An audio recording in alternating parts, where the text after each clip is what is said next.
speakers and the host, and do not necessarily reflect those of Yoakley Scott Corporation and your sports network. Yeah, I've been closer to Jesus before, so can you help me out? Oh, can you help me out? Am I on my own? Am I on my own? But can you help me out?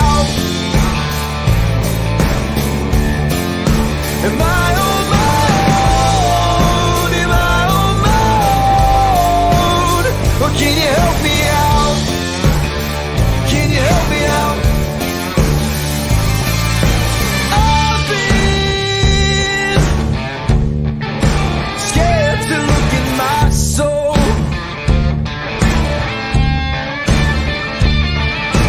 I've been afraid I would follow the road. Yeah, afraid of the things I've been told. Hello, everybody. Welcome inside a Tuesday edition of Running Point on ysnlive.com, brought to you by Greenwood Chevrolet in Austintown. Anthony Hartwig alongside Ty Bartell. Ty, we had some games yesterday. We didn't think we would, but we had a few. Couple of games, yeah. I mean, a couple got in under the adverse weather, so no complaints here. A lot of games today. I'm looking out the window and I'm thinking, oh, it's a beautiful day for softball and baseball. Yeah, and I mean, we'll have a lot to talk about. We definitely got recaps of last night's action. We'll have a couple coaches interviews. We should have a player interview on, and we got to talk about power rankings and picks for tonight's action of games as well. So a lot to discuss today on Running Point. Well, we're going to.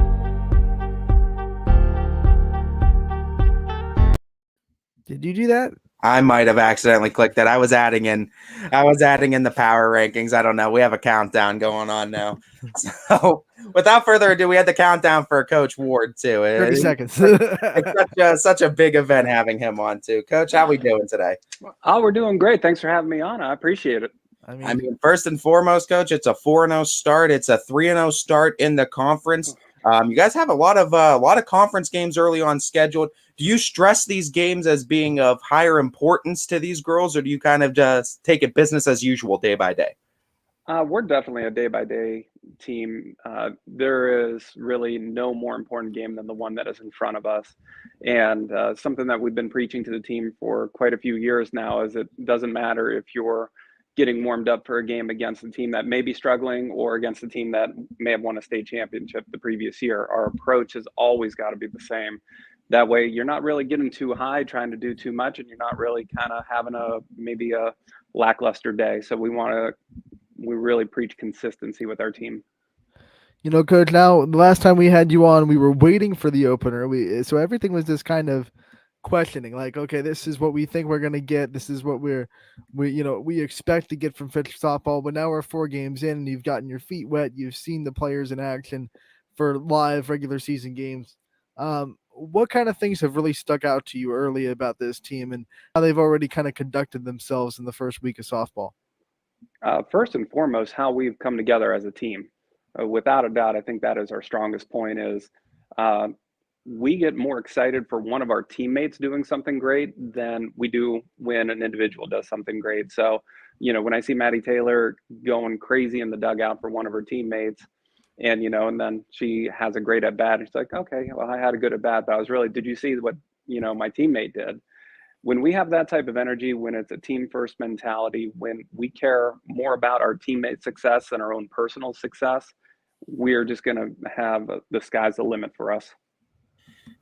Losing seniors and the big name seniors that you did last year can be detrimental for certain teams. But one thing I've consistently said, at least in the early part of the season, it's these younger girls, these underclassmen, these freshmen, sophomores, they play as if they have a chip on their shoulder constantly. From the coaching perspective, what have you noticed from the underclassmen coming up in the freshman, sophomore ranks and how they've performed early on in this season? Well, I'm going to tell you, it's easier to perform like you should and to let your talent show as you should when you feel loved and respected in the dugout. And whether you're a freshman or a senior, you're being supportive, you're being loved, you're being encouraged in that dugout by your teammates, no matter if you're starting, you're a role player right now. It is consistent throughout that we are team first, and having those younger players see it modeled by our upperclassmen, it just instills a lot of confidence in them to go out and not play tentative, to not, play hesitant, to say, hey, you know what, I'm going to go out there and just ball out and have fun. I'm with my teammates. It's a sunshiny day today, thank goodness. And we're just going to go out and have some fun. Coach, I don't want to talk about Sydney Watts every time you come on the show, but it feels like we almost have to. I mean, it's hard not to. The start that she's had to the season. I think the one question mark outside of the program that probably people had about her coming into the season, because we saw all the success during the scrimmages, we thought, what's one thing that we have to try to have a question mark about was high pressure pitches, right? Like, what's she going to do when the game needs, you need that strikeout or you need that out. Canfield put her to the test in the first game. They put the tying run at the plate, and she struck out the side. I mean, what have you seen from her, despite these scores being where they're at? Still, you had some high pressure situations to put the freshman in already this season. Yeah, don't let some of the scores fool you. Both those Canfield games were very brutal, very nail biting.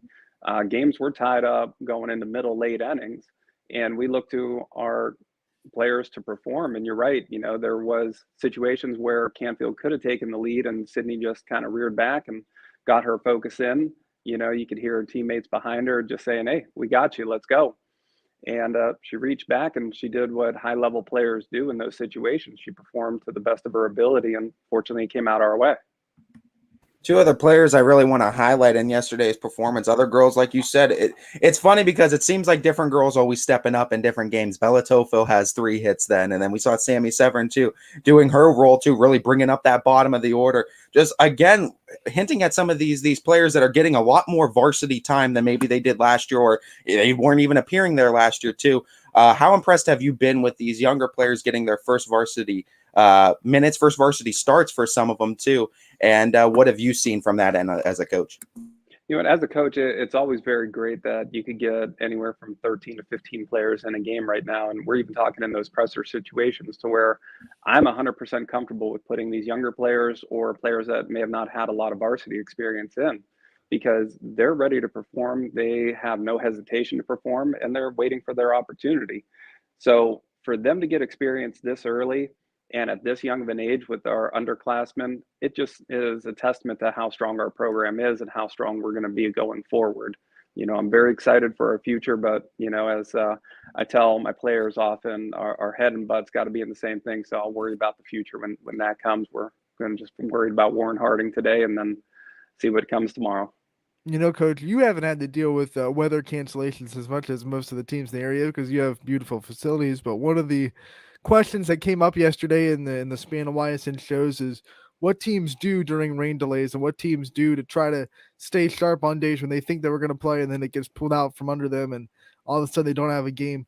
What's kind of your routine like to try to keep them sharp on days like that where you think you're going to have a game and then you get a call at 3:00 that says, hey, we either got to move this location or we can't have a game today because the weather's just not good enough?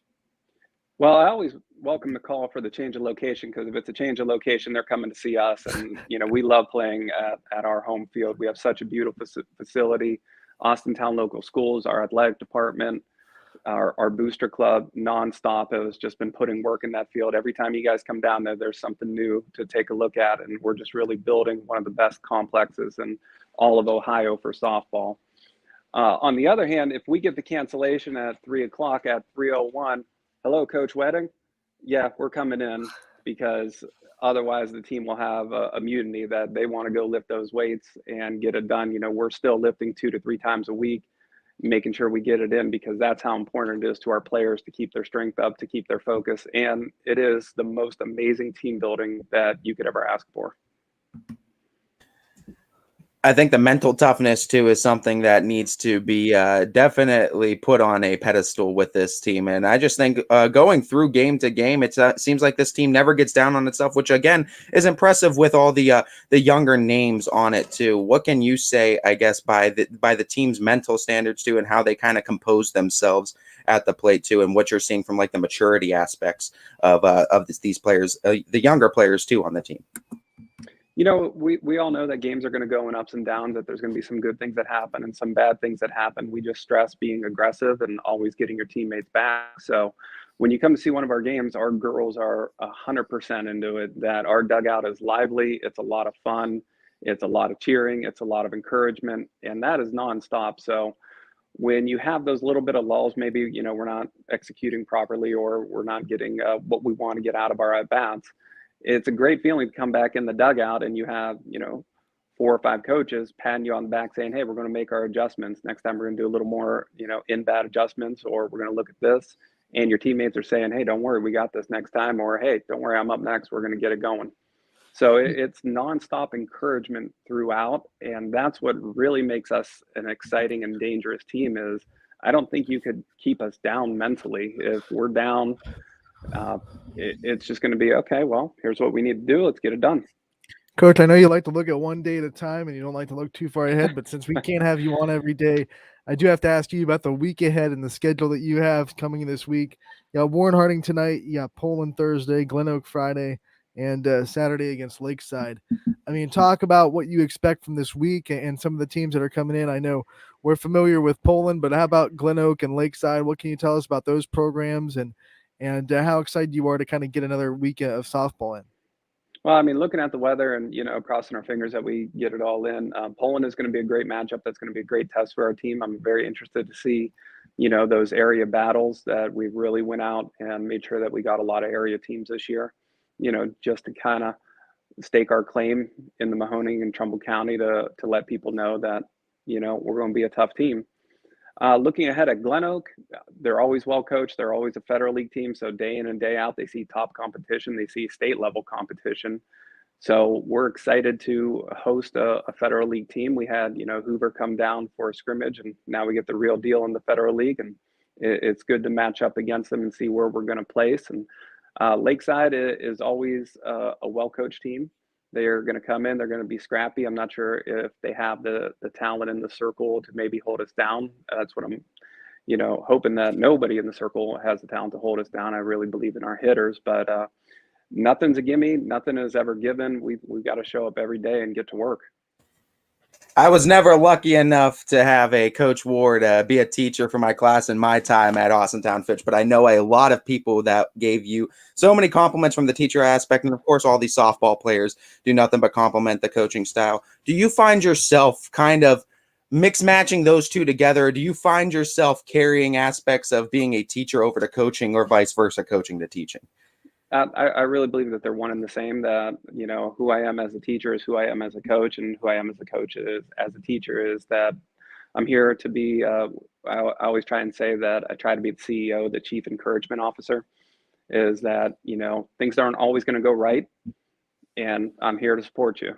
And when things are going really right, I'm still going to be here to support you and just enjoy those great moments. See, as a teacher, yeah, I never got to have you. It's a wonderful experience. I get to be part of so many young people's lives and see some of their greatest moments in high school and help them through some of the more difficult times in high school. So really, I'm so blessed to be in Austintown. I'm so blessed to have the teaching staff, well, my teaching colleagues that we do, the administration. It's one big Falcon family here. And I don't use that term just as, you know, people throw that around as saying, oh, we're a family. It's really a family atmosphere here. And you know, I wouldn't send my kids here if I didn't 100% believe in Austintown local schools. And, you know, I love this place. Coach, thank you so much for taking the time to join us today to lead off the show. No other better way to do it than with Steve Ward. We thank you for your time as always. We know we'll talk to you again soon this season, and good luck in the week ahead.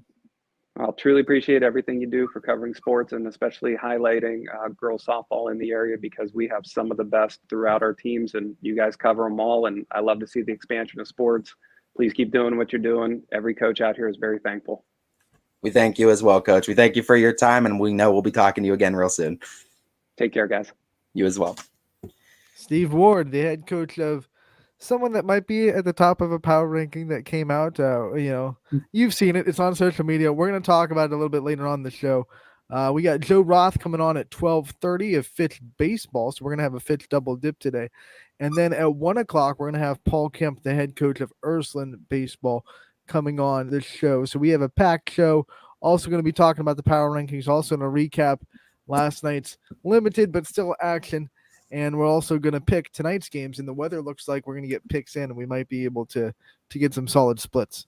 I think Anna Marie Roth just doubling down too on what Coach Ward had to say about the Falcon family too, and the Falcon community. Of course, we know what her son's doing too. We'll have a chance to talk with Joe on the show as well too. It's going to be a very Fitch first hour of the show before we get into the Irish at 1. But hey, that also kind of leads off. We'll have the Fitch baseball side with Joe, and we'll have the Ursuline side ahead of that Friday matchup at Bob Scene Park. So that'll be kind of cool to preview that one. That's two of the very best. And if you've looked at our power rankings, that's going to be a pretty big matchup on the baseball side. Who knows? Before Friday, we might just be able to get Coach Paris on too to talk about that matchup. Yeah, who knows? You never know with us here at Running Point too. There's always guys and gals that are dropping in and stopping in to say hello to everyone. It's an open door policy at Running Point. Whatever you want to come in, hey, here's a link. We have some other guests we can confirm, I guess, for the rest of the week. We're gonna have Jake Coral on this week. Thursday, I believe you said he confirmed for. So we got that double barrel shotgun tandem of the starters for Fitch on this week. Also confirmed for the week on Friday at 12:30. I think 12:30, maybe 12:15. One of the two. We'll promote it. You'll know. We're gonna have the boys tennis coach over at Salem, Keith Parker, on with us. So we're gonna be doing some tennis on Friday, which I'm very excited to dive into boys tennis. That's one of the spring sports that we're definitely going to cover this year. So boys tennis on Friday. Yeah, and I mean, we'll have some other things in store for you as they get closer towards the end of the week too, but we plan on having some continued coverage of local sports throughout the week. So stay tuned to Running Point too, because we also will have, as soon as we get done battling the Glitch Gremlins, we will have some post games too from last night's action with Sydney Watts and Jake Coral go up on the site at some point in the near future once we get these Glitch Gremlins all taken care of on the site side of things. Having some trouble posting new stories this morning, but I just checked before the show and it's back up. So as soon as there's a little bit of time window there, those stories will be posted on ysnlive.com. But let's get to the scores so you can get a tease to what you'll expect from those stories. The scores from last night, we have, let's start with baseball. East Palestine shaking things up in the EOAC. 7-5, they get the win over Lisbon on the baseball diamond. That's mad respect for the Bulldogs too, pulling off a pretty big win inside the conference to start the season. You want to talk about shaking things up? That's exactly what EP just did. And you can find that story on ysnlive.com. It went up last night as soon as the score went final. Some of the guys that really contributed for East Palestine, you have Kyler Bourne had a big day for them at the plate. You'll look at Blake Knoll had a big day for East Palestine. He got the win on the mound. And I don't want to read the whole story live on the air, but Max Carvelli started the game for East Palestine. He lasted 3 innings, gave up 4 hits and 4 runs. So obviously, Noel got the win off the bullpen. And then you have Parker Bender, Darren Kemp, and Carvelli, who we already mentioned, who started the game. They all had multiple hits at the plate. So you look at East Palestine, they will try the sweep for Lisbon today. As they travel to Lisbon today, remember that game was originally scheduled for Wednesday. So if you're looking at your original schedule for East Palestine and Lisbon baseball fans, reminder that game got moved from Wednesday to today because of the forecast for Wednesday compared to today. Looks like a lot better chance to get games in today than tomorrow. So East Palestine Lisbon baseball has been moved from tomorrow to today at Lisbon. Yep, and we'll keep you updated with any more schedule changes as we get them in here on YSN. Speaking of a couple of ones that we can go over no cancellations today, and we're looking at the weather. It should be fine for that. But real quick, some location changes that we were told about. Waterloo, their varsity baseball and softball games against Springfield that were scheduled for yesterday will be made up Thursday. So we can tell you about that. That has been confirmed by Waterloo Athletics. South Range baseball today against Niles will be played at South Range instead of at Niles. And we can give you a schedule update from Fitch Softball with Steve Ward. They have made a schedule change to next week. They will no longer play Stone Monroe Falls on Tuesday because of conference makeup policies. They are now going to play Talmadge on Tuesday, same place at the Falcon Stadium. So yeah, that was on the Stowe end of things. Stowe had a league game that got canceled, I believe, and they have to make that one up. So we'll be seeing Talmadge instead. And good job by Fitch for getting another game on too, and being able to get Talmadge into town too. That'll be fun. those are the changes to the schedule that we've seen this morning. Let's get back to the final scores from last night. More baseball scores. Fitch got the 10-1 win over Warren Harding, so no problem there in the AAC for the Falcons. And then another baseball score. Beaver Local got their second win over Edison of the season. 4-3, they edged the Wildcats and get the win on the baseball diamond. Goes a long way too, I think, for making a power rankings bid and a resume for the future. Some other softball scores for other softball scores. This is the first softball score. I don't know what I'm doing. Anthony's roughing it today. 10-3, Edison gets the win over Beaver Local on the softball diamond. Lisbon gets the win over East Palestine 16-0, and Fitch gets the win over Warren Harding 17-0. Ty, you saw that Warren Harding game. I mean, jumped on him early. It was the first 2 innings for Fitch. Talk about what you saw from their offense and how impressive their showing was. I mean, that's exactly. They put up their 17 runs in the first 2 innings and didn't look back there. They had 2 innings too where it seemed like they were just trying to finish the game after that too, after jumping them early 5 spot in the first, 12 spot in the second, highlighted by Sydney Watts in the circle. 4 innings pitched on the day. She struck out 12, so struck out the side, got every out that she got was a strikeout in her 4 innings work. Kayla Schubert came in and closed the things out, did not allow a run, so she got the final inning under her belt. And Fitch came away 17-0. Sydney Watts also blasted her 3rd home run in as many games, a 3-run homer to left field. And yeah, they were all scoring. Ayla Ray with, I think, 3 more hits, 2 doubles and a single. She's batting .786 right now, .812 on base percentage. Bella Tofil had 3 hits. Sammy A had some RBIs, like 1 through 9. This is such a good lineup. They're so tough to beat. It's nuts. Sydney Watts putting on just a show this season so far. We're all impressed. I think everyone's kind of like, oh, yeah. It just Where's the hype? Absolutely. You talk about Watts too, and in the circle, there's no question she commands things there, but her bat doesn't get talked about. I mean, 3 home runs in as many games. Well, you put her right behind Maddie Taylor, sandwich in between Bella Tofil, followed by McKenna Hogan. That's a powerful string of hitters right there. You can't pick and choose who to pitch to in that situation. I mean, Watts does a great job because now you have to pitch to Maddie Taylor. You can't. Watts protects Maddie Taylor so well, and when you saw Bella Tofil go three hits yesterday, she's protecting Watts, and then McKenna Hogan's protecting. I mean, they're all protecting each other, and you have to face someone. I'd have to look at one, it'd be like if I was coaching Fitch, it'd have to be situational based. 2, I'd have to look at like the on base percentages and things like that, and Game Changer allows spray charts, which are phenomenal. So there are also situations where you go, well, okay, they both hit well, but this one hits to my strong center of defense. Yeah, I'm stronger on defense on my, shortstop and third baseman are better defenders than my second and first baseman, for example. Just one of those things. So, okay, Maddie Taylor pulls more. I'm going to pitch to her. There's a lot that goes into it, but you got to really go through it with a fine-tooth comb if you're going to try to pick and choose.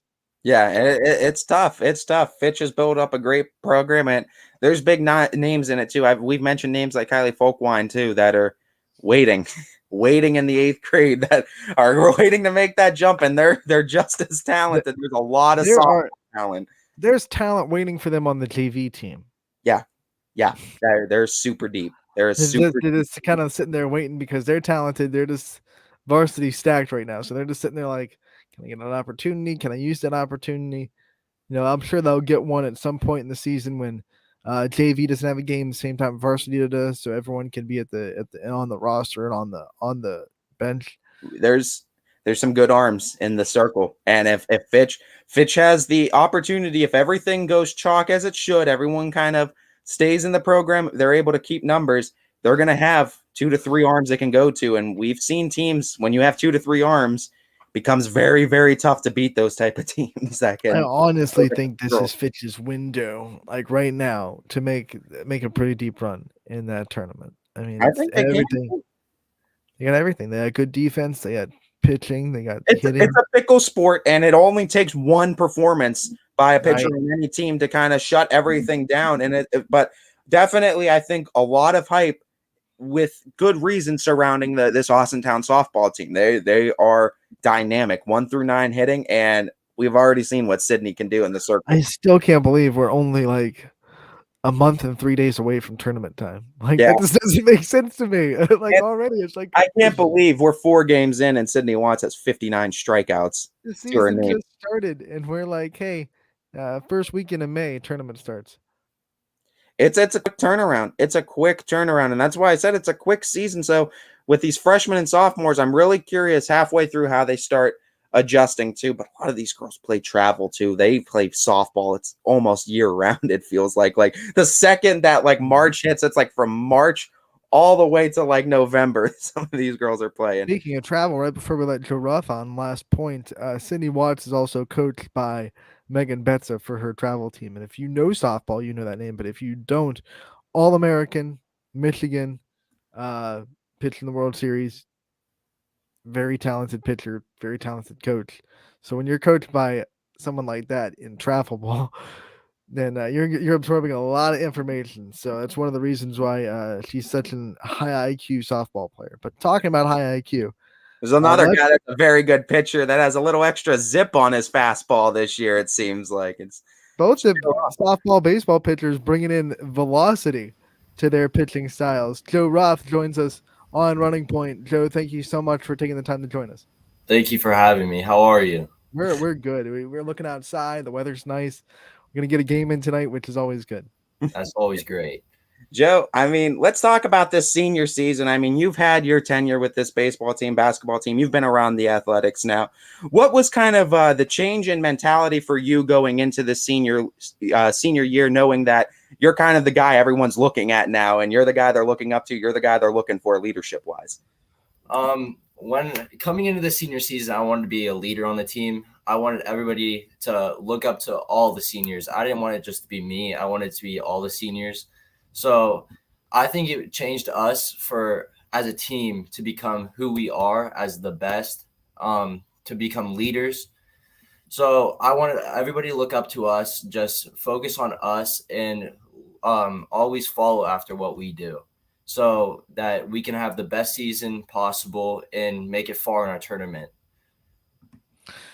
You talk about these seniors that you have, and you bring up the fact that you want to make sure that people are following all the seniors, not just you. Talk about this dynamic with the seniors that you have and the relationship with the senior group you have, and what a special ride it's been for all of you guys to play together for as long as you have. With the senior group, we've been playing together since we were young, probably little league all the way up. So I think the dynamic team between all of us has always been there. We always have each other's back. We're always there for each other. And we're always just when something goes wrong, we're always there to pick each other up. So I like how that is with all of us. So that puts a whole team accountable for always picking each other up, always trying to focus on what we need to do to win. Jake Coral was a pitcher that got the win yesterday, too, and it's his first win of the season. With all the seniors you guys lost last year, Jake Coral comes as kind of an addition because he was injured for a large part of last year. He came in late, and getting him back to start this season. We've already seen through 2 starts what he's capable of. How happy are you to kind of have that senior partner in crime on the mound with you too? And how much do you guys take serious leading this Falcons pitching squad as the 1-2 combo?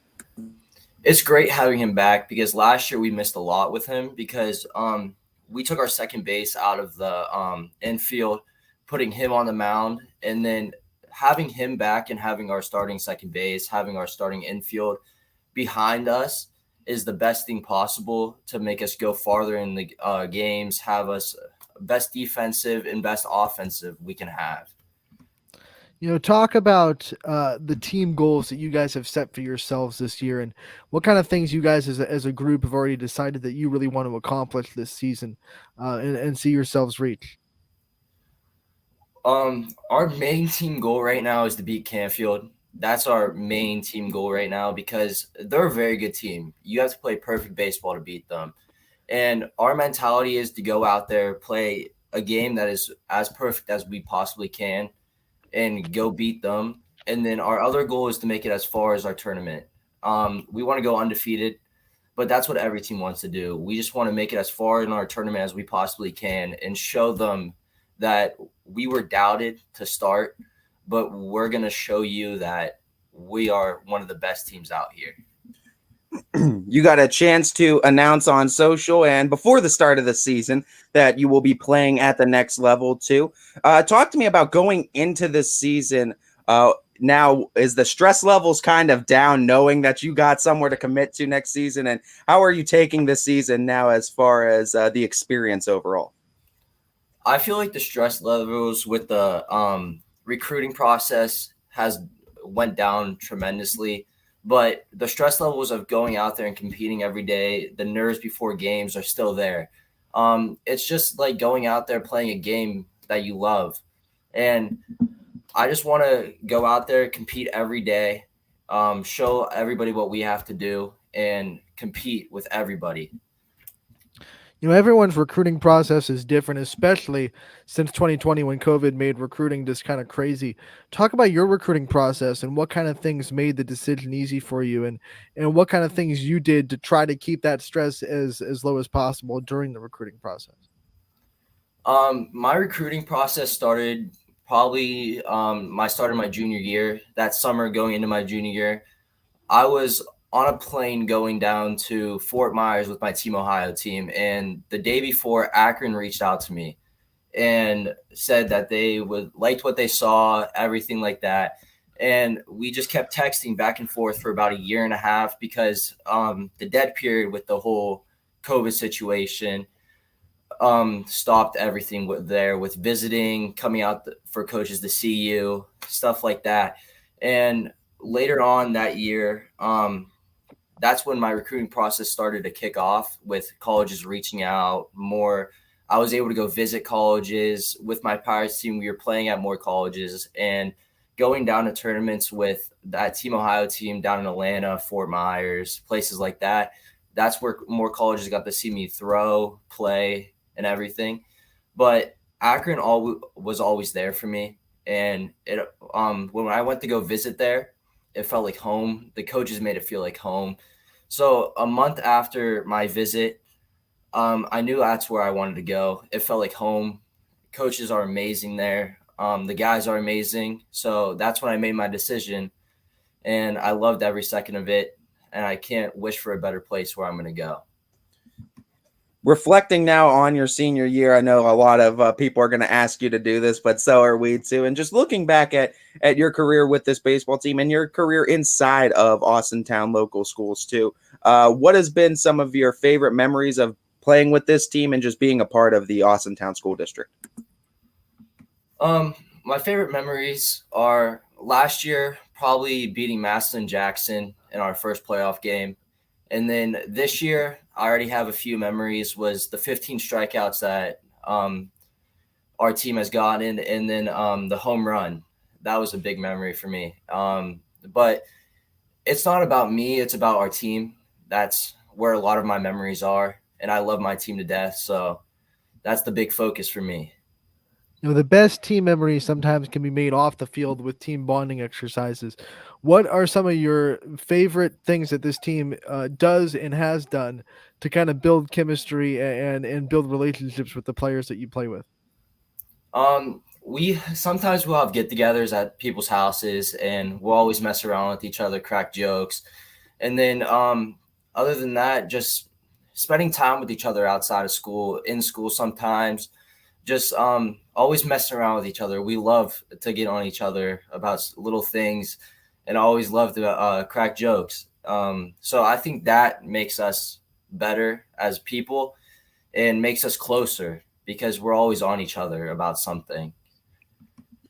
What's something that a teacher, a coach in your life has said or taught you that has really stuck with you and that you found kind of inspirational?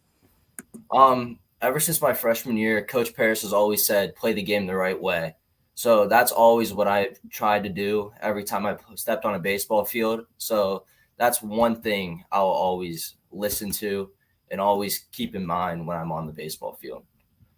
Obviously, you fell in love with this baseball sport, and you've obviously been able to watch so much of it. Who are some players that you've watched while growing up and throughout this journey that you've kind of latched onto as people that you try to not necessarily mold your game after, but just try to emulate and try to say this is the standard? Um, I love Francisco Lindor. I love his lefty swing. So I bat lefty and I just try to mimic my swing after him. And then on the mound, it's mostly Corey Kluber. Watching him when he played for the Indians was always a blast. I loved his pitching. And I just loved how he would go out there with a mentality to go strike everybody out, go out there and just show that he's better than everybody when he's on the mound. I gotta ask then, is the reason the addition of the cutter this year is it because was there relation to Kluber's cutter? Because I know that was something that he utilized a lot too, and I know you talked about adding it into it. What was that kind of like too in the off season, trying to add that to your repertoire? The thing was, I mostly added that about 3 weeks ago, so there wasn't really any off season on the fly. Yeah, there wasn't really any off-season work on adding new pitches. I just wanted to try something new because I would get my two-seam to run the opposite direction of the cutter. And one of our coaches, Joey Chepke, I asked him, how do you throw one? So I just wanted to try.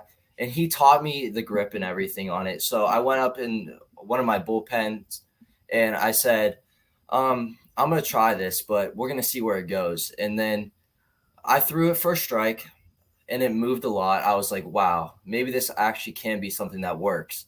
And then I started throwing it more and more in bullpens and it started to work even more. So that's where I mostly got the idea of getting the cutter. I guess a follow up to that, since we're talking about learning pitches and working through it, the pitches you have right now, which one was the hardest to like kind of master and learn and get to as the spot where it is right now? I have to say my slider. Me and my dad have been working for years to get that mastered. Well, we were in the front yard about 7 years ago trying it. And then I would have my sister, because she used to catch on the softball team, I had my sister out in the front yard trying to catch it. And that's where I learned to master that pitch and everything because I started at such a young age. And now being a senior in high school helps out starting at a young age, learning a pitch. Couple more questions before we let you go, Joe. I think one of the biggest things to ask, especially the senior leaders, that a lot of the younger players look up to, and not all of them have, especially, is that composure on the mound when things don't go your way, as a lot of people will say too, is shows a lot more character on a pitcher's side of things than when things are going your way. So when the pitches aren't finding the zone, you may be walking a couple guys, maybe a couple guys get on with hits. What are you doing to kind of compose yourself, not let those runs cause that much damage and keep your team still in the game and live to fight another inning? Yeah. Usually I like to work fast on the mound. So when I don't have stuff working, I'll usually take some time. I'll walk around the mound for a few seconds. Usually I'll just call my catcher out, talk, have him crack a joke to make me smile and everything. And then we'll just jump right back on the mound and get everything trying to go back to normal.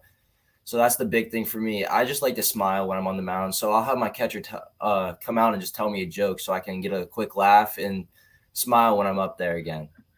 Pitchers get that reputation of being quirky and being, the guys that have a lot of superstitions. So I have to ask, do you have any quirks or superstitions that you try to keep on the diamond? I usually do have a superstition. Like, it's mostly not on the mound.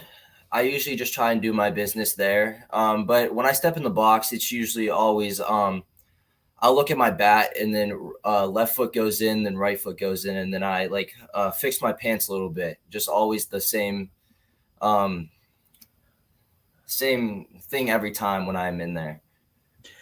I gotta ask too, being a catcher as well, you have that interesting dynamic of learning it from both sides. What's the biggest thing that you've learned or that you attribute catching to helping you with pitching wise too? And do you find that catching has helped you learn both ends too? And do you find it helping you in other areas as well?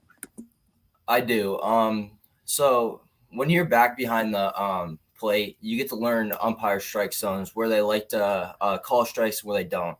And watching pitchers as they throw to the plate, you get to see what they're doing and what how their ball moves and everything, so that you can use that when you're on the mound.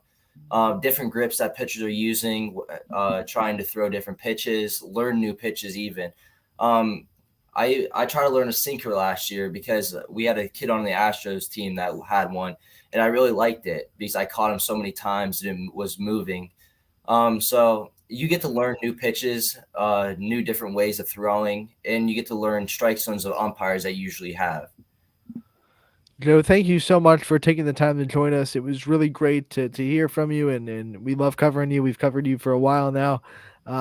We can't wait to cover the rest of the season. We look forward to talking to you again real soon, and we wish you the best of luck this year. Thank you for having me. Thank you, Joe. Good flashes.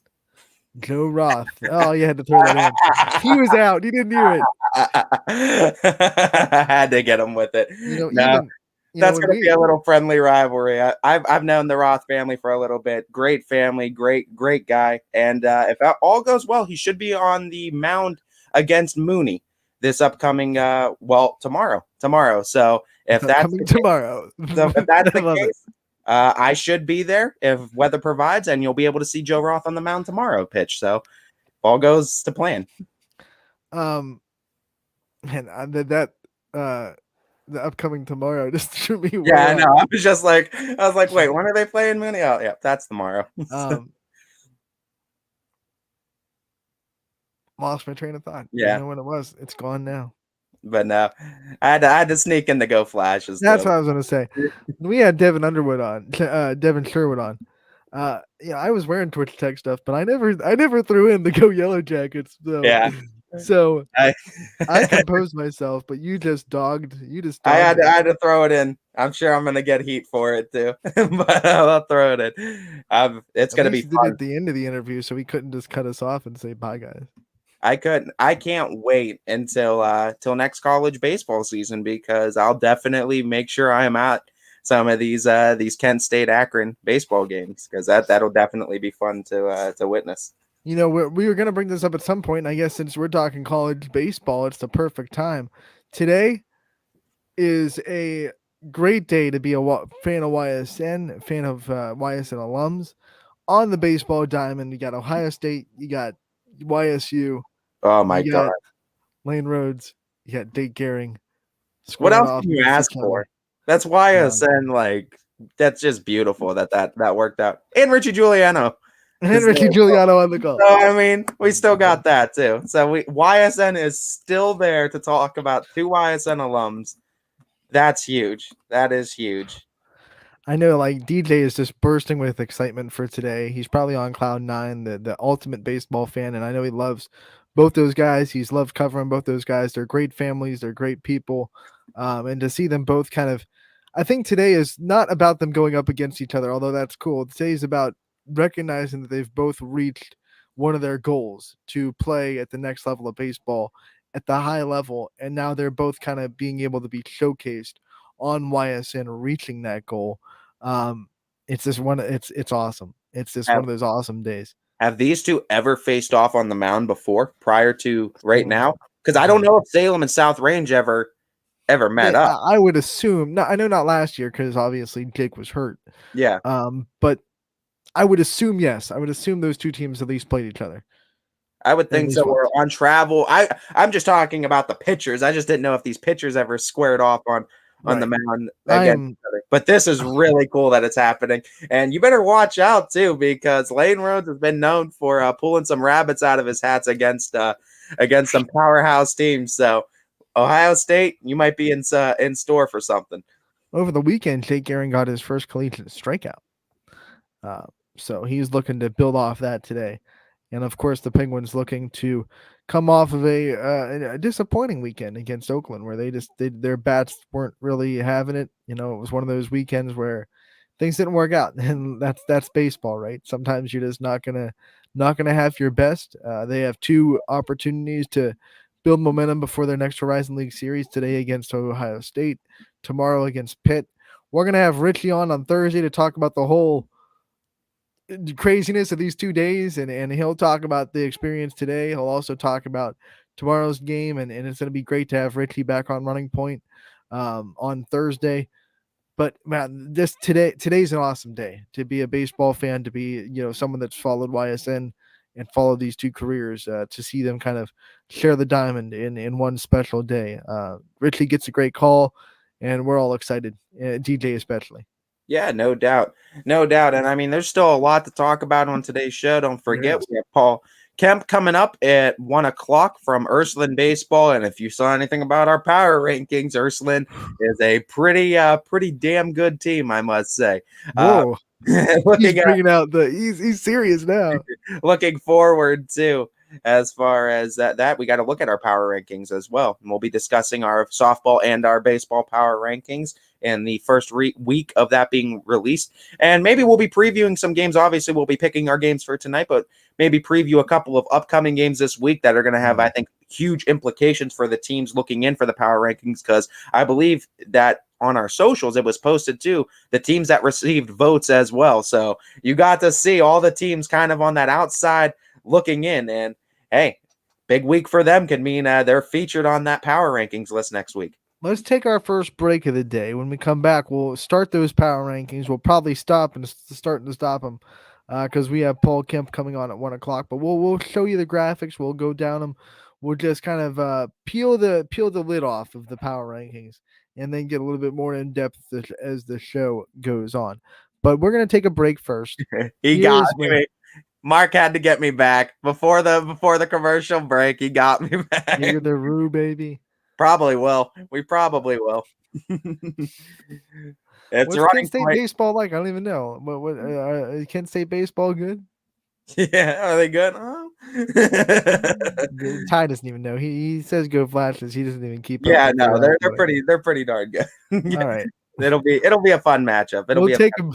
We'll take a break. We'll see you on the other side on Running Point, brought to you by Greenwood Chevrolet in Austintown. When looking for home design inspiration, don't just be inspired, be Baird inspired. Whether new or remodeling, Baird Brothers has the latest trends like shiplap to refresh your home.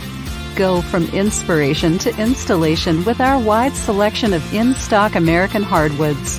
From the rustic charm of antique oak to the warmth of traditional cherry, Baird Brothers has what you need to make your home inspiring. Baird Brothers, our family's heritage, your family's home. For a great vehicle and a great experience, come to Boardman Mitsubishi today. As always, our full lineup of Mitsubishi models comes with a standard 10-year, 100,000-mile powertrain warranty. Boardman Mitsubishi, your hometown Mitsubishi dealer since 1999. Coca's Pizza, always supporting our community and our local athletes. Stop in on game day or score big and have it delivered right to your door. Check out our daily specials at cocaspizza.com. That's Coca's Pizza, we serve it hot. At Hubbard Chevrolet, Hubbard can help you get the financing you need regardless of your situation. I'm Tony Page, and I've helped thousands of customers in Northeast Ohio and Western Pennsylvania buy a vehicle. Visit HubbardChevy.com to get pre-approved. Remember, folks, Hubbard can help.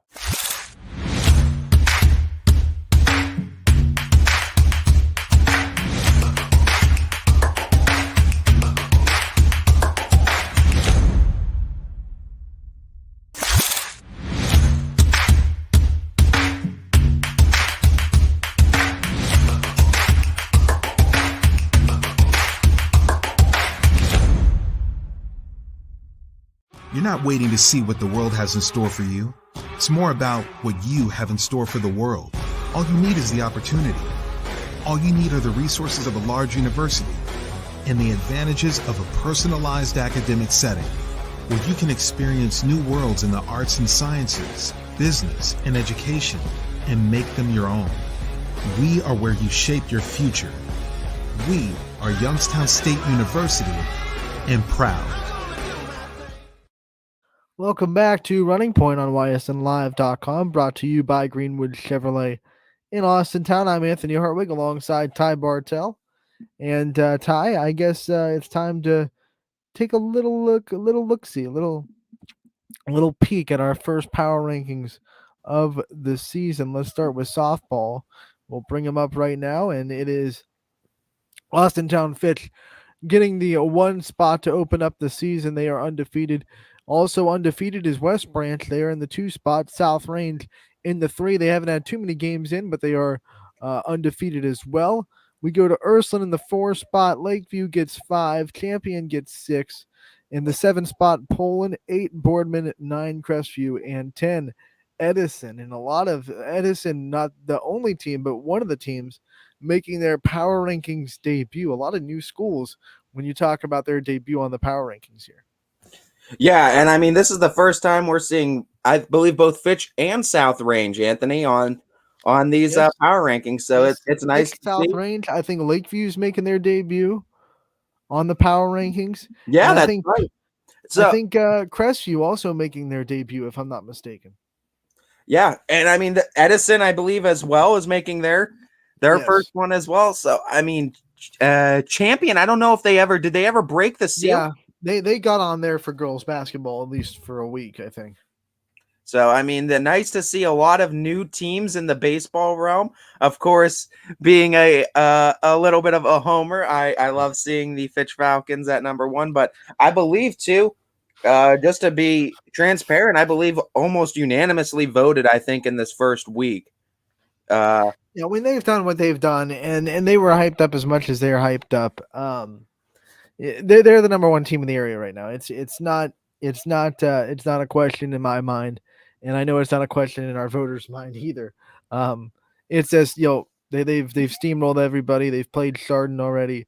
The only thing Canfield twice to put out where I think, I mean, what did we do? You talked about your list too, I think, during basketball season. So I could run through. I think I had Fitch 1. The only biggest difference, I think, from my list compared to this one is I just put Champion higher initially, and I didn't put West Branch as high, but West Branch obviously had that big week against Boardman too, or big doubleheader against Boardman, as well as they have more games under the belt than Champion. But I was just going off of the name of Champion, a little bit more respect for the program, so I ranked them a little bit higher.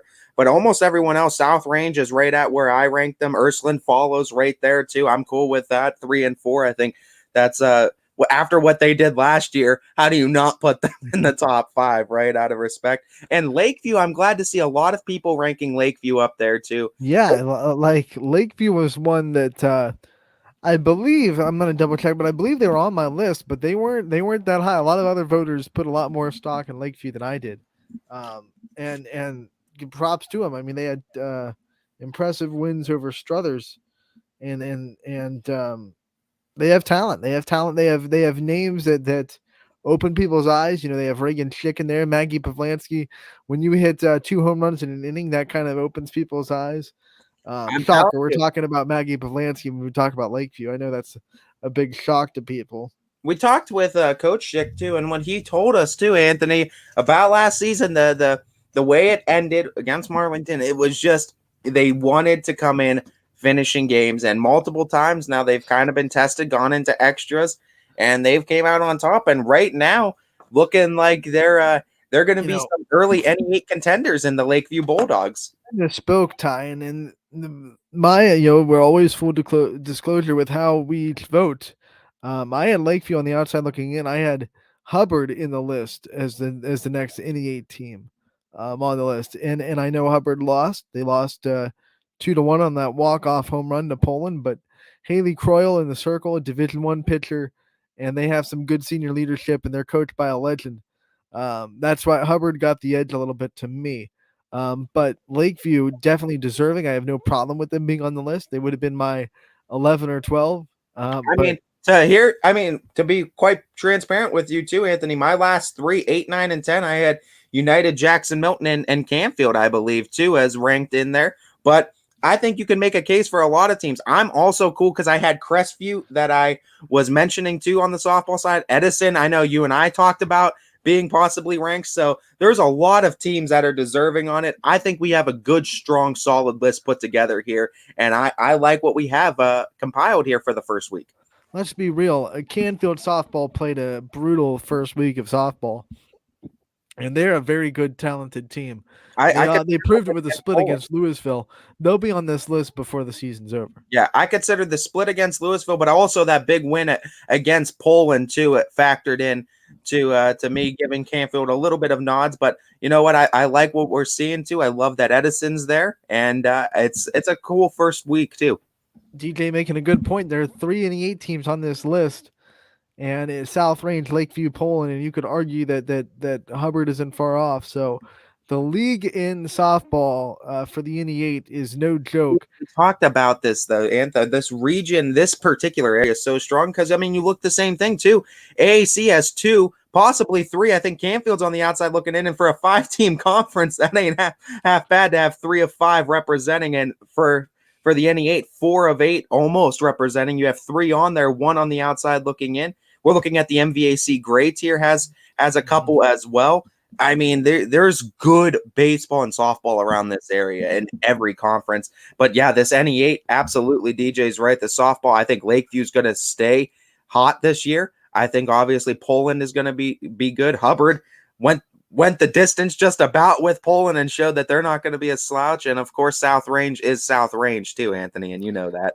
I'm very interested to see what Edison does in the rankings, because they play teams that a lot of people just don't know a lot about. They'll play like Harrison Central, they'll play Indian Creek, and they're teams that we don't see a lot. So I'm wondering, they rack up wins against those teams. Do they still get the respect that like teams get if they beat a team that we're familiar with? You know what I'm saying? So I'm wondering how the voters will handle Edison throughout the season. Obviously, this week, I mean, they had a 21-0 win in a no-hitter, so they're definitely rolling. They won last night as well against Beaver Local. That's a familiar team. So Edison's on a roll. I'm just curious how they're gonna fare to our voters the rest of the season. I mean, it's going to be interesting for sure, but I think honestly, it goes the same for a lot of these teams. It depends on the week you have.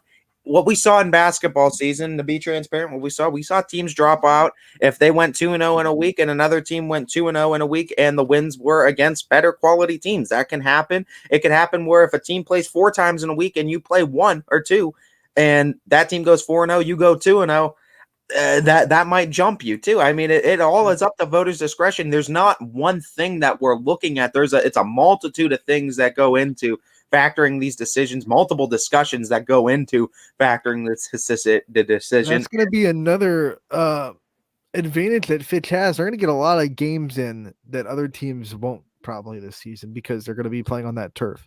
Yep, absolutely. Chris and Siggy bringing up Edison plays a good Creek team tomorrow, and that is no doubt. And I think performance in that's going to play a huge factor in where they're going to be ranked on this list. And if they stay ranked, there's a lot of teams on here too that I think you could kind of shift anywhere. And you talked about Lakeview. I think honestly, Anthony, 5 through 10 on this softball list can be shuffled and at any point. You look at some other teams and their schedules ahead. West Branch is off until Thursday, but starting Thursday, they play Salem, who's had a 2-1 start to their season. Then they play in that breast cancer awareness tournament at McCune Park, and they play Maslin Perry, who won state in Division I last year. They're going to play Howland in that, and I believe there's one more team they'll play in that tournament, but they're going to have 4 games in 3 days starting Thursday. So West Branch is going to have a really hard weekend that's going to garner them a lot of respect.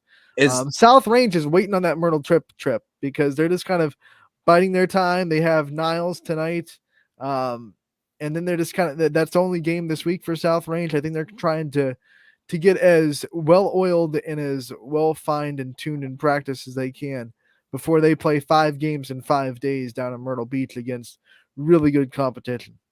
And honestly, there's got to be teams that we expect to move up. Like, I don't expect Champion to stay at 6. I expect them to move up. Heck, they might even jump teams. If all these teams, if the 5 teams above them continue go undefeated, Champion still might get in the top 3 just because of the strength of schedule that they play. And you're going to respect the name if they start garnering a lot of wins this season and get back to that kind of status that they've been at before. Poland has Fitch on Thursday and Chardon on Friday. So that's going to be 2 big games for Poland. Yeah, absolutely. And if I'm not mistaken, Boardman has Canfield tonight. They have Canfield tomorrow night. So, there's still a whole ton of softball to be played. Fitch will play a decent amount of teams that are going to be featured in this top 10, as well as a lot of good out of area teams too. So it's going to be interesting to see if Fitch can hold this top spot.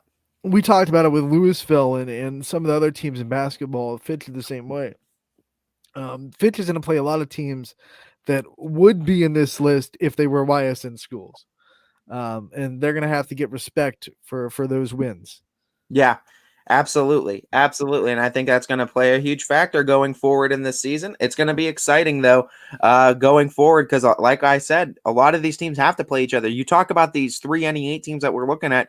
They have to play each other. The Poland South Ranges, the Lakeview Polands, the Lakeview South Ranges, that those matchups need to happen, and there needs to be 2 of them. So we're going to have to figure out winners out of that too. And I feel like the NE8 definitely is going to be a huge conference to look at this year. And we talked to Coach DeRose. They are hungry for Poland because they felt like they let that series get away from them last year. So they're gonna have Poland circled on their schedule 3 times with that Sharpie marker. Yeah, and I mean, like you said too, and I mean, those are going to be huge games when they come around, and Poland's got to hope for at the very least a split. They can't let South Range take both, and that's going to be huge on it. But you see the teams on that softball power rankings list. I like the list for week 1, and I think going forward it's going to be huge. All right, let's get Paul Kemp on. He is the head coach over in Ursuline, and after he does his interview, we'll bring up the baseball power rankings that you might see him featured on. Yeah, no doubt. As Coach Kemp, Ursuline baseball getting some big victories, and of course they have a monstrous schedule ahead of them. Coach Kemp, how we doing? I'm good, guys. How we doing today? We're doing great. I mean, you guys on a nice little roll too. You guys beat a defending state champion in JFK this past week too, and you guys still rolling with a tough schedule.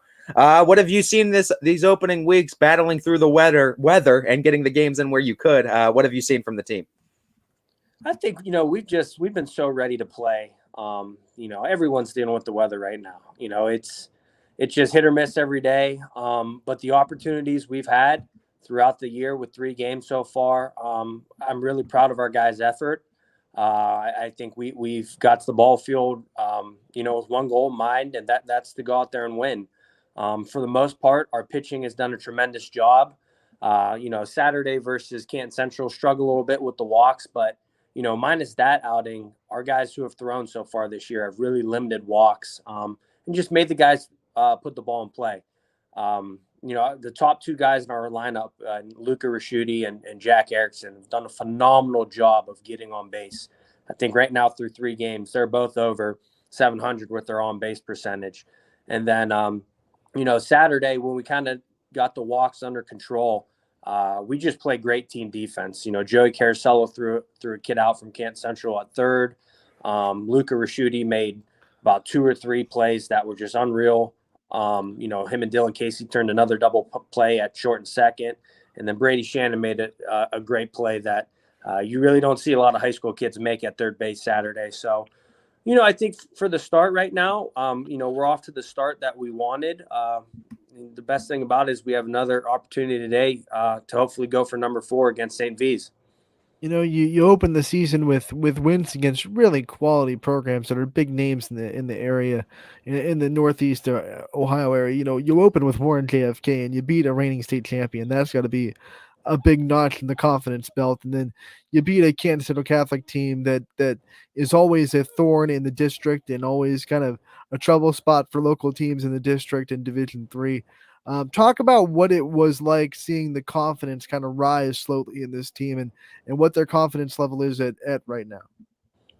Yeah, absolutely. I mean, leading off with in our first 3 games, obviously with JFK, who's defending Division IV state champs, and then this past Saturday with Canton Central, who is in the Division III, state Final Four.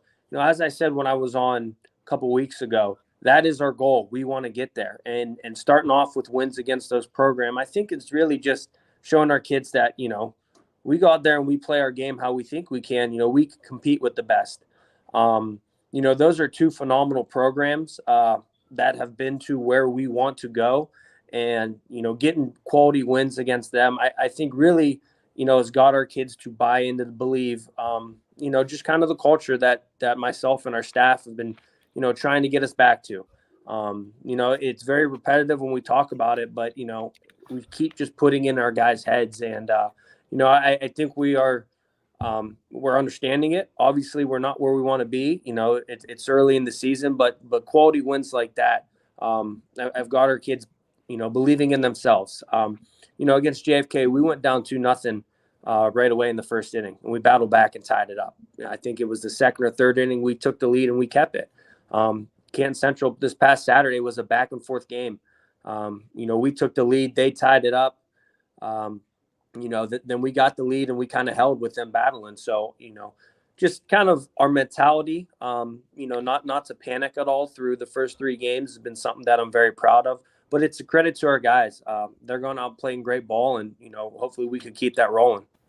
Ursuline's had a lot of success in athletic programs in recent years. I mean, just the football team this past year goes to the state championship. And even if players aren't participating in that sport, do you feel like going that far and just this school and athletes within the school experiencing that, do you think it kind of breeds that culture of winning and these guys kind of walk out with a little bit more of a swagger to this season now because there's that standard that's been set with other sports? Yeah, absolutely. I mean, just the athletics at Ursuline are tremendous all around. Look back last year, our softball team made a deep run, lost in the regional championship. You go in the fall, football made it to state championship.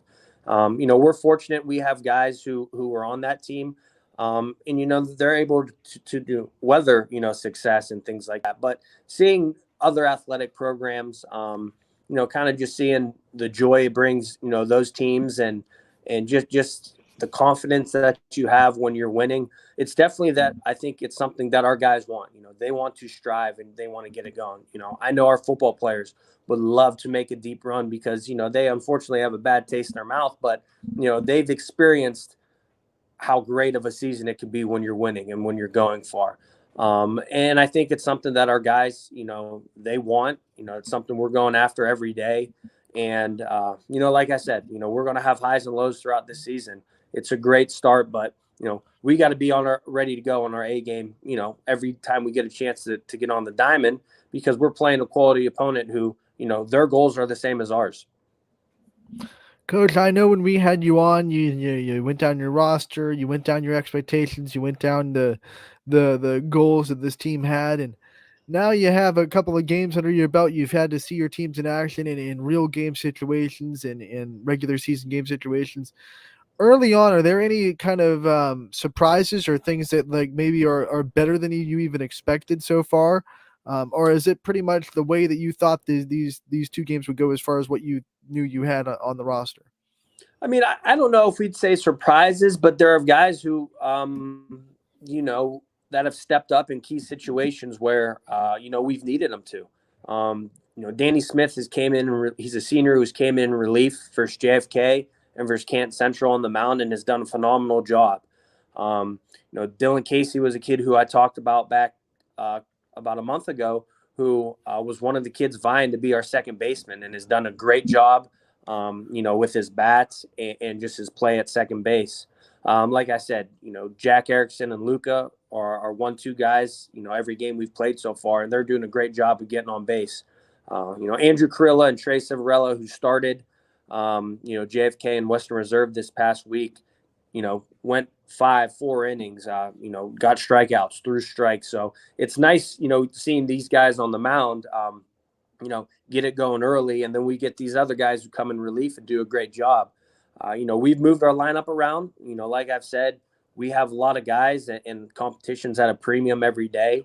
We've made some different moves each game and rotations within the game, and it's worked out well. But I credit that once again to those guys for being ready when their number is called, to go out there and make the most of every opportunity they have.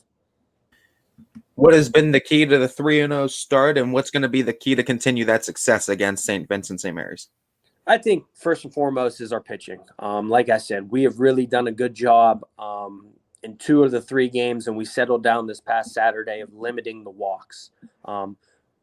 Offensively, we've done a great job of creating walks. I think we have almost 31 walks in 3 games so far. So our approach at the plate has been phenomenal. And then when we've got guys on bases, we found timely hitting. Early in the year, and I'm sure there's a lot of teams going through this, is, you're starting to see live pitching more and more out there. We want to get more consistent, get our hits up. But, I think those 2 approaches with limiting walks pitching and getting some walks offensively, and we've done a great job, like I said, defensively. A few errors in 3 games, and you can't give these good teams extra outs and extra bases. And, I'm very proud of our guys and how we've started off so far like that. Coach, with all the weather we've had, this has been a conversation on YSN the last couple of days.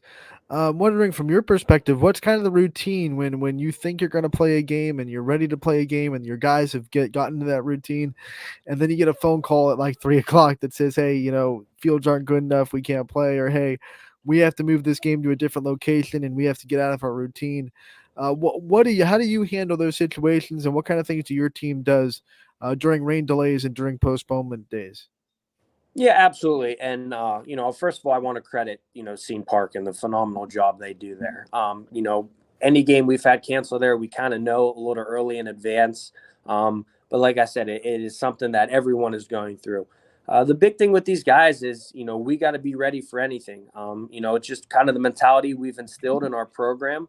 There's going to be curveballs thrown at us. How we respond to it, if we're doing it in the right way and we're ready to go no matter what, I like our chances. Today we were supposed to go play at St. V's. Unfortunately, their field's not playable. We were able to bump our JV game, and they're coming to us. So the big thing is just our communication, being ready for any situation thrown at us.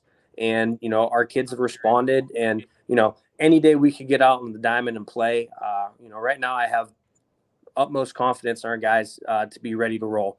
JFK was a game that we picked up a day and a half in advance. And, I said, hey, let's go. We want to play the best. You got a team who last time they were on the field, a lot of these guys were holding up a trophy where we want to be. But let's go out there. Let's, play the game the right way. Let's be aggressive, let's throw strikes, put the ball in play, and let's have at it. Speaking on Bob Scene Park too, how honored are you to be able to host your games and have Ursuline Baseball have their games hosted on what many would consider one of the area's treasures? It's, I'm so appreciative for having that place. They do such a good job. They work well with us. They are very, informative about how the fields are. And like I said, we know in advance, kind of just, the conditions and everything. Last Wednesday, I was nervous on my way to school. So I drove by in the morning, hoping, I knew it was going to be a nice day, but hoping the fields were ready. And it's, 7 a.m. and those guys are out there, getting it ready because they want games to be done. They want to show off, how beautiful of a park it is. And we are very fortunate, if it's a nice day and we're supposed to play, even if you get a little rain the night before or during the day, for the most part, we know, there's a very good chance of us playing. Having teams come in here from, around the area who've been there or, out in Canton, Akron area, they love it. They know the field's going to be playable. It's going to be in the best shape possible. And, I tell our guys every day, be very thankful for the opportunity we have to play our home games there because, there's not a lot of high school programs around here, who are fortunate like that. You see a lot of teams where, one day their field may be underwater and the next day, they're working to try and get it going. But they take great care of it. Our boys enjoy it. They take great pride in being there. And like I said, can't thank those guys enough. We're extremely fortunate to have the opportunity to play our home games there. I'm sure you can attest to this. My favorite thing is when new teams that haven't been there before get to Scene Park and they're just blown away by how just jaw-dropping it is that this is a high school baseball facility and a youth baseball facility. It's so fun to see new teams kind of get exposed to the beauty of Scene Park. Absolutely. I mean, you go down there, you have 3 beautiful ballparks. You got, huge scoreboards out in the outfields. Usually each field, they got someone announcing the game. They got music playing between innings where, we're fortunate our guys are used to it. We don't take that for granted, but it is a different environment than, just a field out in the middle of nowhere. There's a reason why for years, they hold the district tournaments there, the sectional tournaments there. There's numerous tournaments there in high school. Then you go into the summer, just the amount of games that are played there. It's beautiful. DJ Oakley making sure to give you some love too, Coach, from this side of things. We also want to thank you, Coach, for taking the time out of your busy day, trying to get these games in while being a coach, teacher, and all your other many hats to come on and give us a little bit more of a preview of this Ursuline baseball team early in this season, as I'm sure it's going to be a fun year for us, as we know playoffs are going to be here before we know it, but I'm sure we'll be talking to you again real soon before then. Yeah, absolutely, guys. Thank you. Thank you for the coverage. Like I said, credit to our guys, credit to my staff. We've done a phenomenal job so far. We want to keep this thing rolling, praying for good weather every day, but it's been a great start. But, like I said, we got to be better each day. We got to come with that same mentality, and our kids have done a great job of it, and I hope we can keep it rolling to have successful and long season. I'd say best of luck to you, Coach, but you're the Irish, and I don't think you guys are going to need much of that. But we'll be talking to you again real soon, Coach, and I hope you have a good season and wish you the best of luck, though, tonight against Akron St. V's. Thank you, guys. Appreciate it. That was Paul Kemp, the head coach of the Ursuline baseball team. Love it, Ty. It threw me, but I love it. Yeah, they don't need much luck, and I mean that hasn't been any luck that they've had in this string. It's been all skill that they've showcased too, and that mound's been lighting it up too. We've already had Trace Varela. We know him personally too. He does some games for us too. We saw him in the Ursuline football season, and then of course Brady Shannon too. So many great names to highlight on it. And Ursuline doing things the right way. Remember last time we had Coach Kemp on too, which you could still catch that on the YSN site and our YouTube page. Last time he was on, he mentioned too that a lot of his staff is Ursuline guys, and that's huge too going forward.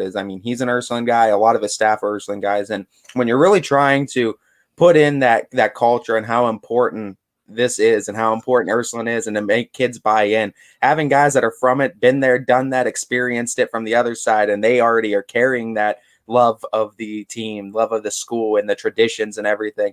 It's a lot easier to get kids to buy in, and I think you're seeing that too. This team's playing as a cohesive, solid unit right now, playing some of the best competition, and they're showcasing right now that they are supposed to be there, and they're competing with some of the best. Let's take a look. Speaking of best of the best, let's take a look at the boys' power ranking graphic and see what we look at as far as the baseball side of things. And that Ursuline team sitting at that 2 spot, but rounding out the top of the order is Canfield. And I don't think anyone is too surprised about that. Orange AFK, the reigning state champion, sitting at number 3. You got Salem at 4. You have South Range at 5. Garfield at 6. At 7, you have Austintown Fitch making their baseball debut. At 8, you have Springfield. 9, you have Boardman. And at 10, you have Champion, who's off to a really good start in that MVAC, getting in the 10 spot for the power ranking. You owe the Columbiana Clippers a Clipper clap for calling them Boardman in that 9 spot. Sorry. I'm going to need a Clipper clap out of him.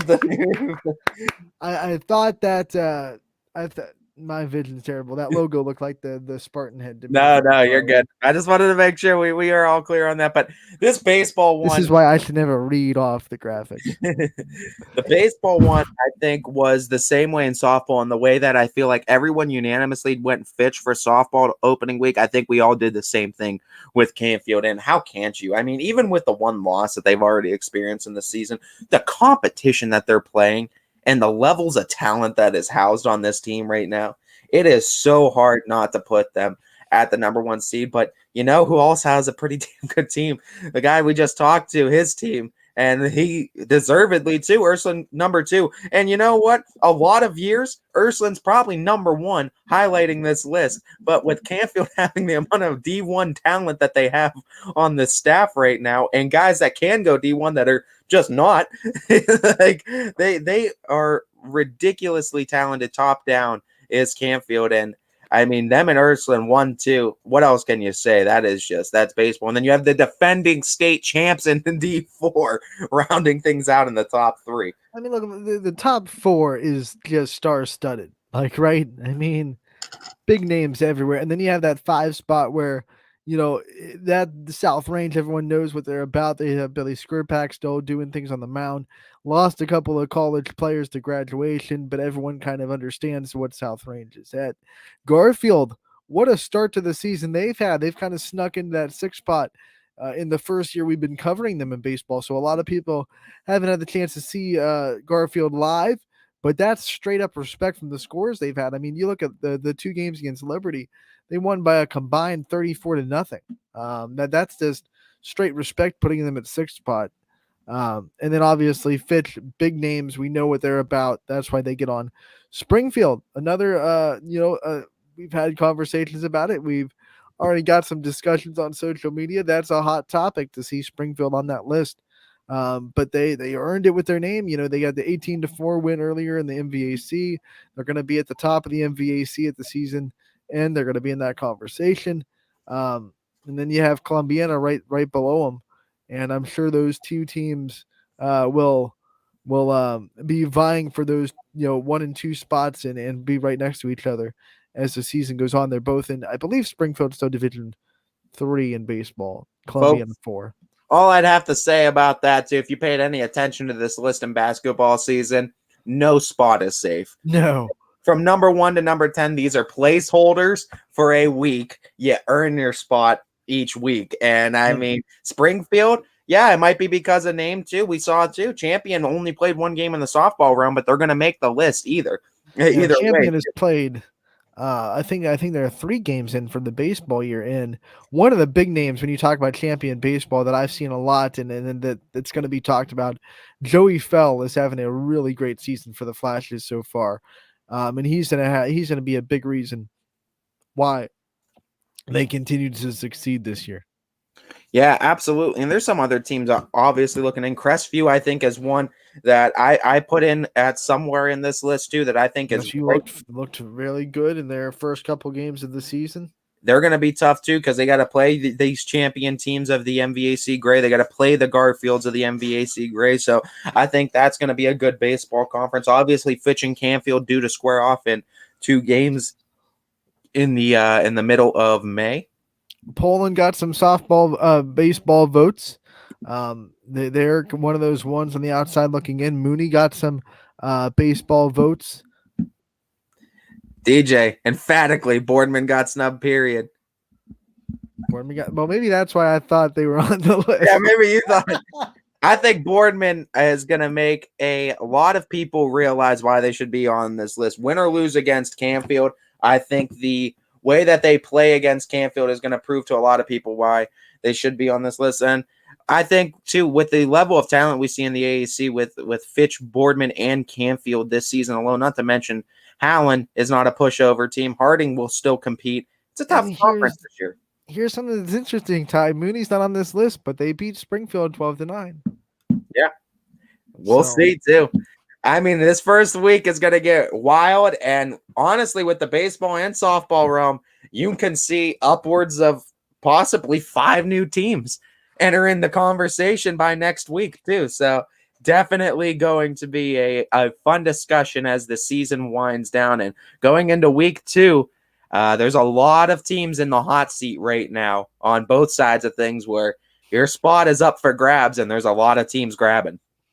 Yeah, and I when you talk about Boardman, how much like obviously it's kind of a, I feel like if they compete against Canfield, that's a big thing. If they beat Canfield, obviously they're almost automatically in the list.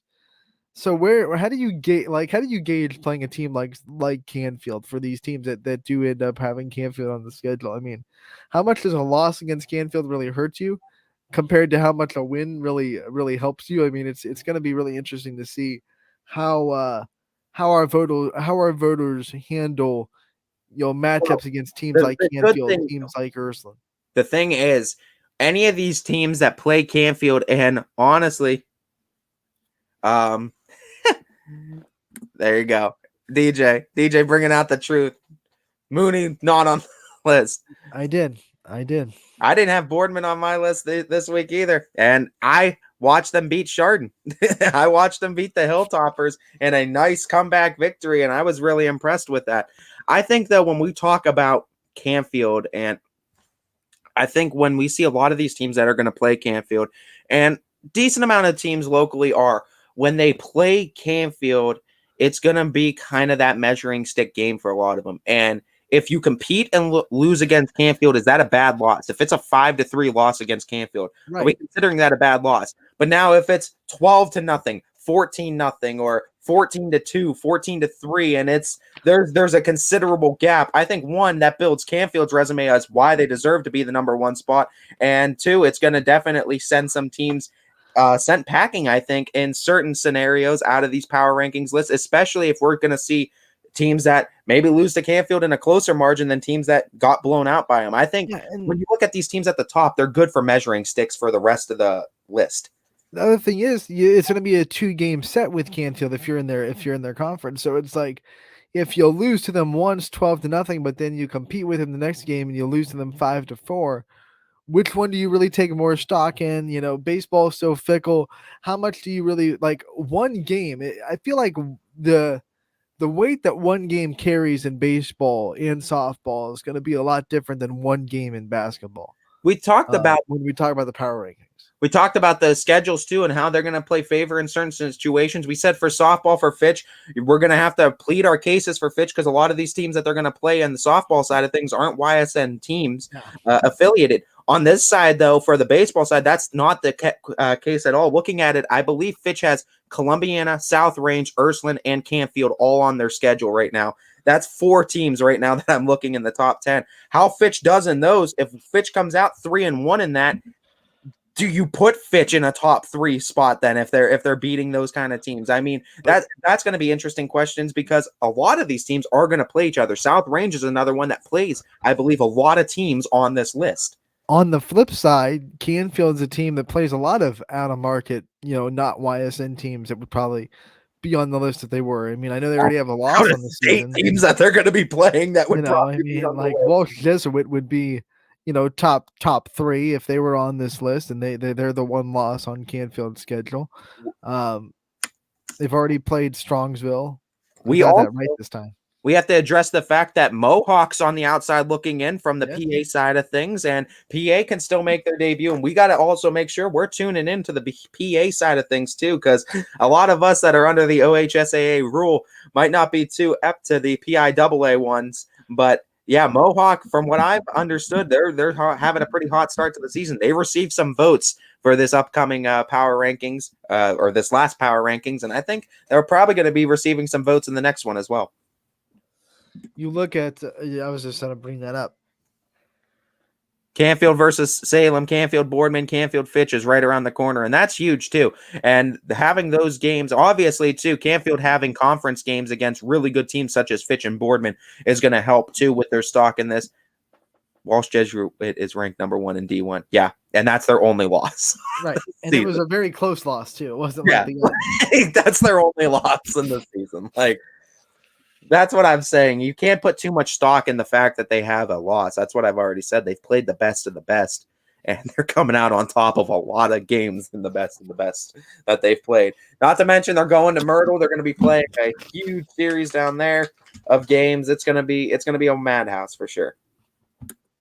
Interesting. Niles also in the got some votes. They had a good start to the season. Of course, Coach Graneri getting his 200th win of his career, and they've had a good outing so far. We said Mooney's already been on the outside looking in. They got some votes. Boardman got votes. We already said Mohawk got votes. So there are teams that are in that 11, 12, 13 realm that are nipping at the heels of some of these teams in the 7, 8, 9, and 10 category. So going to be real interesting to see what teams make moves, how they move up, how they move down. As we look to the weather ahead, and really we should get a solid amount of games in. You look at the Storm Tracker 21 app so far.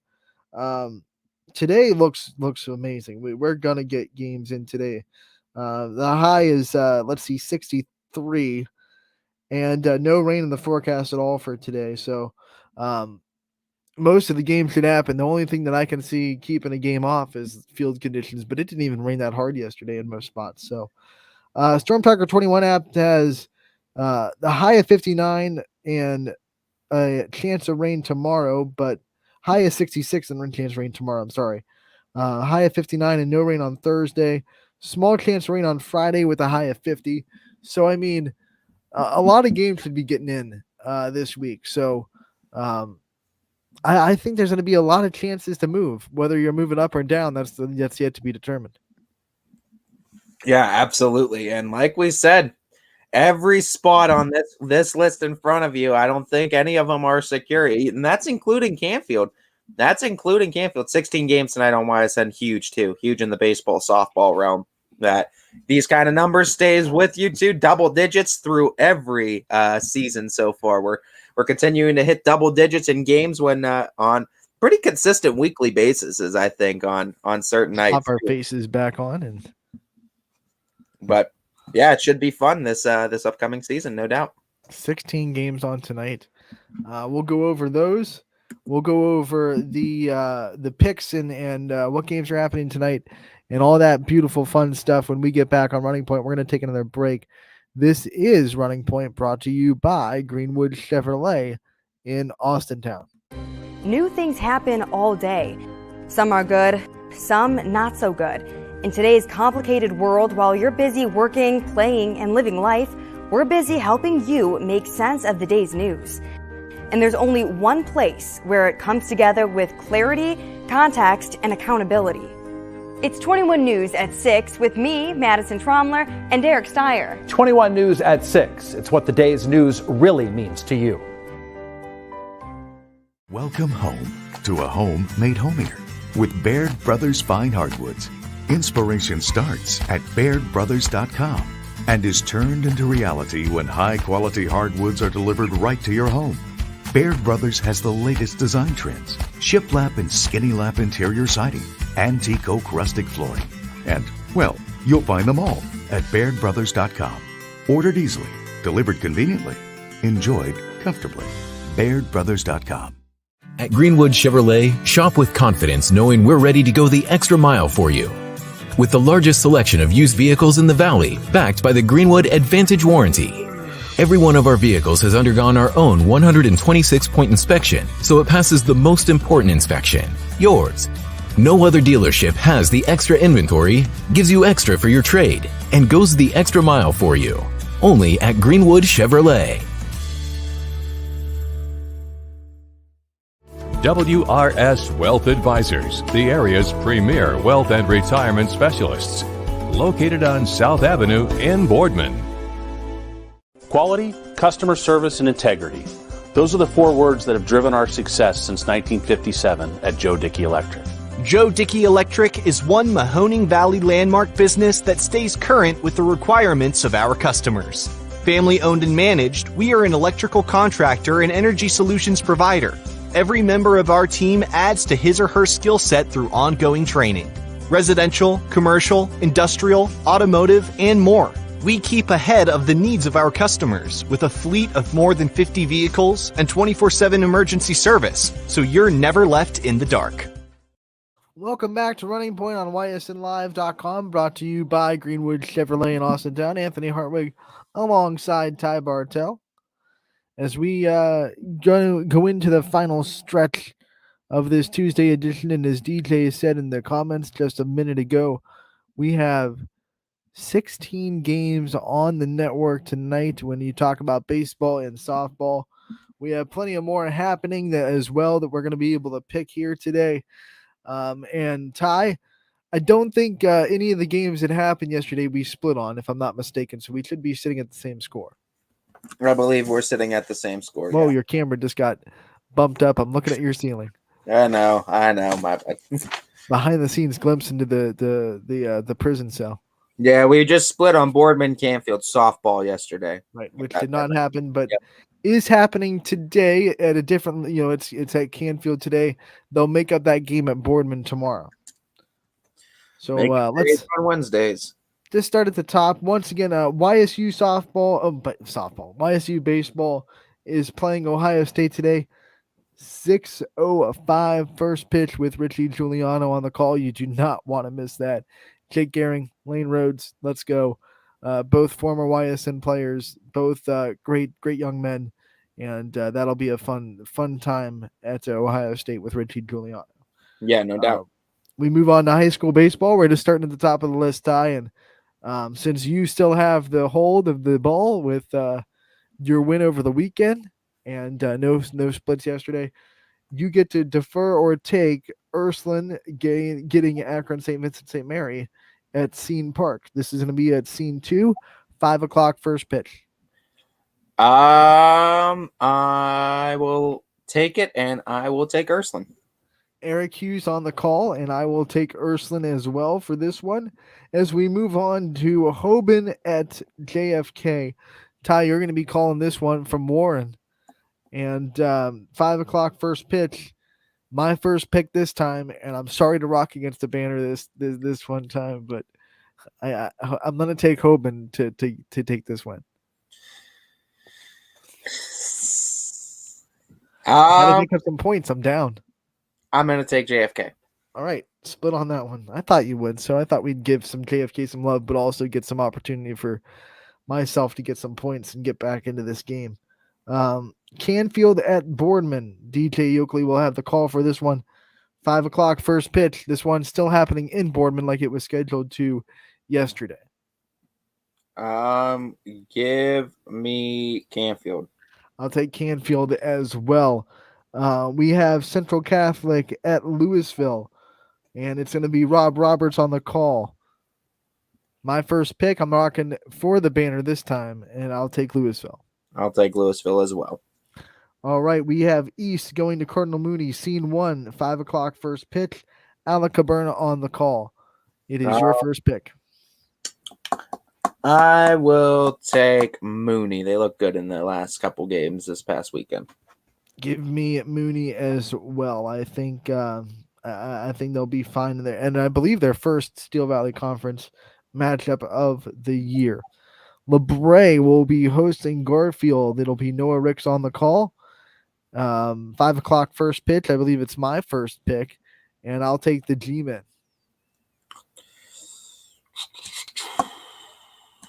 It's hard to say because LeBray is a tough team too.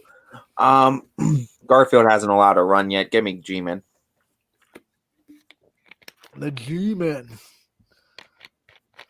And coming up next, still on the baseball diamond, another game that'll be on the network. It is Liberty at Brookfield. Matt Morrison will be on the call. 5 o'clock first pitch.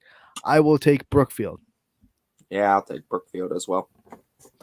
All right, we move on to Poland traveling to Struthers. Noah Doty on the call. This is going to be at Scene 3 at 5 o'clock. It is your first pick. Give me Struthers to break through. Struthers can score. That's for sure. I'm wondering if they can hold back Poland's offense. We saw Lakeview score, 21 points total in 2 games against Struthers. Give me Poland. Yeah, that's fair. We'll split on that. But Out of those 21 runs, Struthers was in both of those games too, I believe. They can score too. It was 16 themselves. It So might be an old-fashioned a gun show tonight in Scene. All right, we got that marked. Derek Rhodes is making the trip with Salem Baseball as they travel to Marlington. 5 o'clock first pitch. It is my first pick, and I'm rocking with the Quakers. Yeah, I'll take Salem as well. And we go to Scene 1 at 7 o'clock. It'll be Crestview at Camel. Alec Caberna calling this one as well. I got the View. Give me Crestview as well. McDonald will take on Jackson Milton on Scene 2 at 7 o'clock. Eric Hughes will be on the call. My first pick, I think, right? Yeah. And I'll take Jackson Milton. I'm going to take Milton as well. Gerard will be at Lakeview tonight. Lakeview students on the call, 5 o'clock first pitch. The View.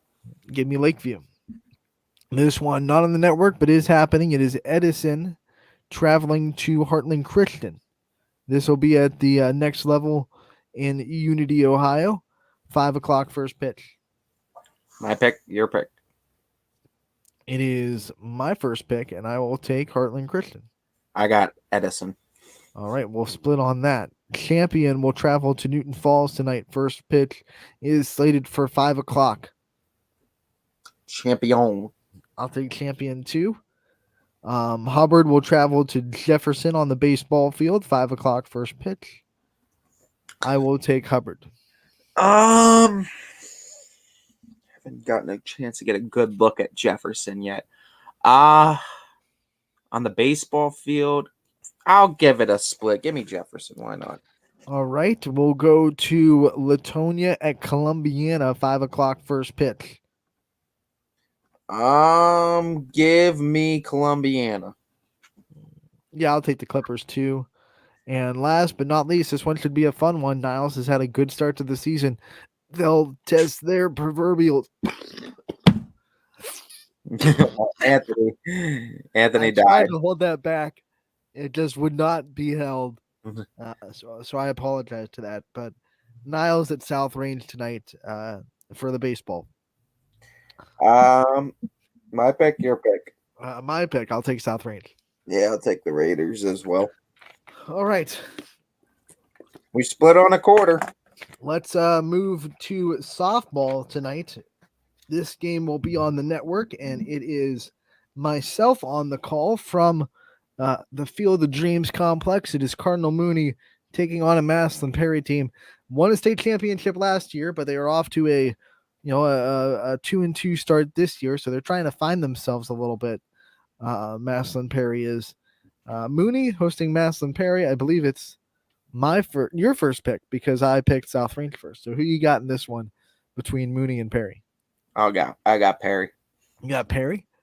I'll take Cardinal Mooney. I'll rock the banner and I'll split on the first softball game of the day. We'll go to the next one. It is going to be Bob Zanny on the call. First pitch from Struthers is going to be at 5 o'clock as Poland comes to town. It is my first pick, and I'll take Poland. Sure, give me Poland. We have Rootstown hosting Warren JFK. Dom O'Brien making the trip to Rootstown. 5 o'clock first pitch on the softball diamond. Ty, it is your first pick.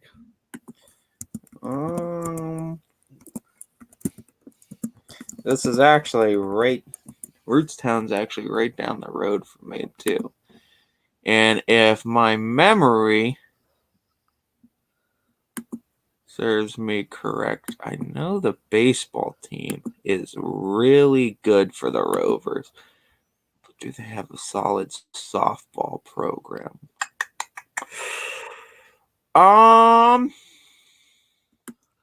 Give me Rootstown. I'd hate to have double against the banner, but I'm not going to split. I'll take Rootstown as well. Liberty going to Brookfield tonight, 5 o'clock first pitch. We're still in softball. My first pick, give me Brookfield. 17 wins last year. They looked pretty good, like they're returning a lot. So give me Brookfield to get the win. I got the Warriors as well. We'll go to Boardman traveling to Canfield. They will play again at Boardman tomorrow night, 5 o'clock first pitch. It is your first pick, Boardman versus Canfield. I got to go with the experience on Boardman's end. Give me Boardman. I guess I got to split with you because this one's a 50-50. Yeah, it's tough. I'll take Canfield. All right. Mark it down. Camel traveling to Crestview. I'll take this first pick as you mark that one down. I'll take Crestview to beat the Red Devils. Yeah, I got Crestview as well. Champion travels to Newton Falls for their first MVAC game of the year. Your first pick. Le Champion. When did they turn French? Like, we keep saying that. Le Champion. Did I start that trend? I don't even know. Someone did. Is it because they're purple and gold and you had the LSU kind of connection? I don't know. I think you're just creating connections on top of a joke, and I'm all right with you building a story. Well, the French Connection is a really good movie, so I don't know. Anthony doesn't know much other than the Rainbow Connection, sung by none other than Kermit the Frog. That's the only connection you know. That's exactly right. DJ got it. DJ got it. That's the reference I've been going off. It's Chris Jericho. Thank you. I know you don't get into the whole wrestling thing. I hear Jericho and I think of the walls that fell after 7 days. Oh God, there goes Ann. I hear the walls of Jericho. That Joshua coincidentally called the Walls of Jericho.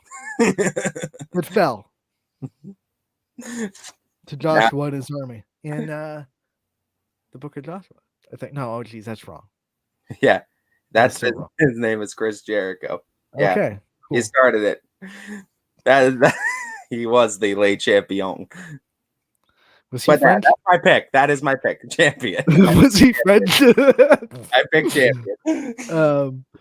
Gerard travels to Lakeview. Softball. Yeah, give me Lakeview. Give me Lakeview as well. I think they'll get the win tonight. Gerard's a really good team, though. I think they'll. I agree. But I don't know. I'm just seeing something in this Lakeview team. They just have this attitude, this swagger about them this season, and I feel like the ending of last year really played a factor into the way they're feeling this year. We go to Hubbard at Jefferson. My first pick, I think. Yeah, and I will take Hubbard to get the win at Jefferson. I'll take Hubbard as well. I think they're right on that outside looking in. This is going to be a big test game for them, and it's also a way for Falcons to make a little bit of noise as well. LeBray travels to Garfield tonight on the softball side and the baseball side. Your first pick for this one.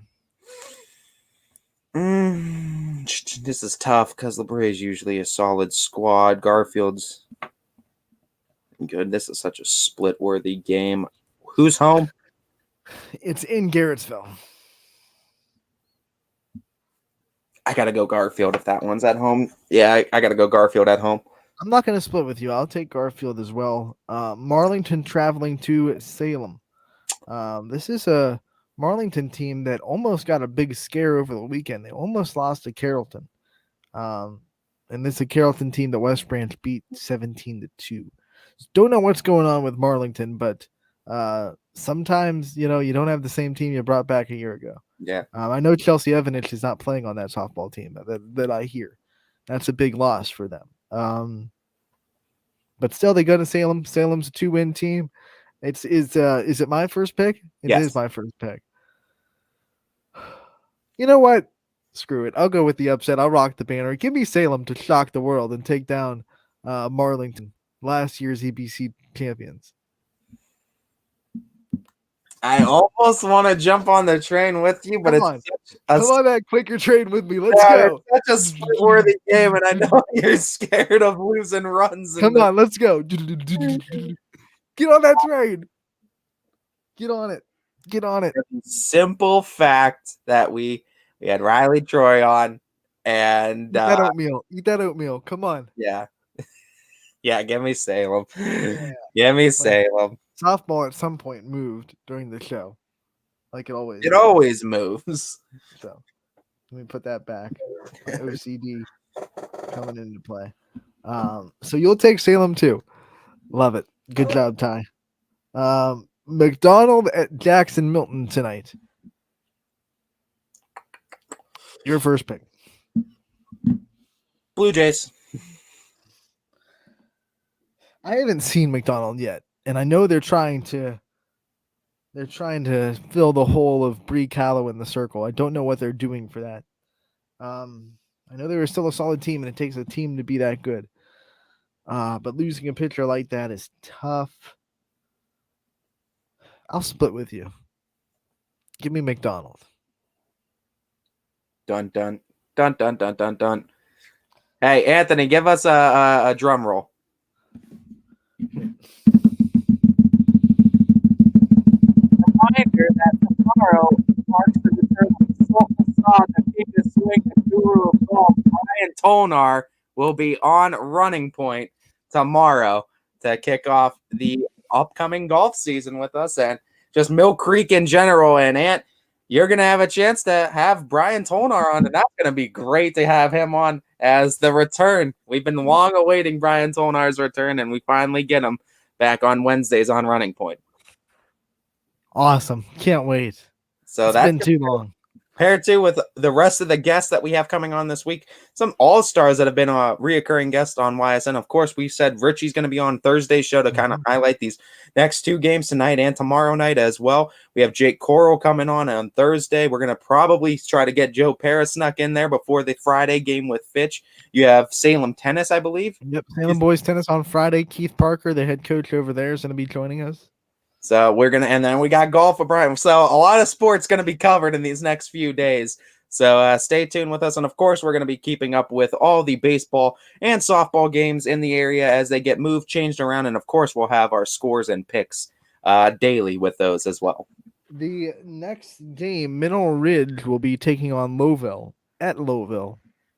My first pick, I think, because you picked the Blue Jays first, I'll take the Rams in this matchup. I will take the Rams as well. Let's see. We'll go to South Range traveling to Niles, but I think that game has been moved, but don't quote me on it. I think it's going to be at South Range, but it could be at night. Either way, they're playing each other at 5:00, and it's your first pick. Give me the Raiders. Give me South Range as well. Talmadge at Austintown Fitch, which was supposed to be tonight, I believe now is the schedule update said they were going to be playing next Tuesday. So I don't know if they're playing tonight, to be honest. I don't believe so. Well, no, wait. Fitch softball. Yeah, we have Fitch softball. It's still on our schedule playing Talmadge. Fitch softball tonight, I believe, is playing Harding tonight. Right, they have to. So they're replaying Harding tonight. So that must have been moved to next week because they had to play Harding tonight. That's makes okay. So All it makes was sense. the Austintown side. It wasn't the other side. It was the Austintown side, likely then, because Harding, they have to travel to Harding. Well, that's at least what was on the schedule. So Right. Okay. So Fitch at Harding round 2. I'll take Fitch. yeah, no reason to go against the Falcons. They looked really good in the last performance. Give me Fitch. And last, but certainly not least, we have East Liverpool hosting Weirton Mendona.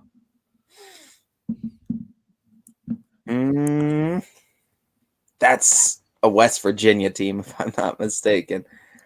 Now, the question is this one of the West Virginia's best that they were highlighting? And if it is, I can't pick against them.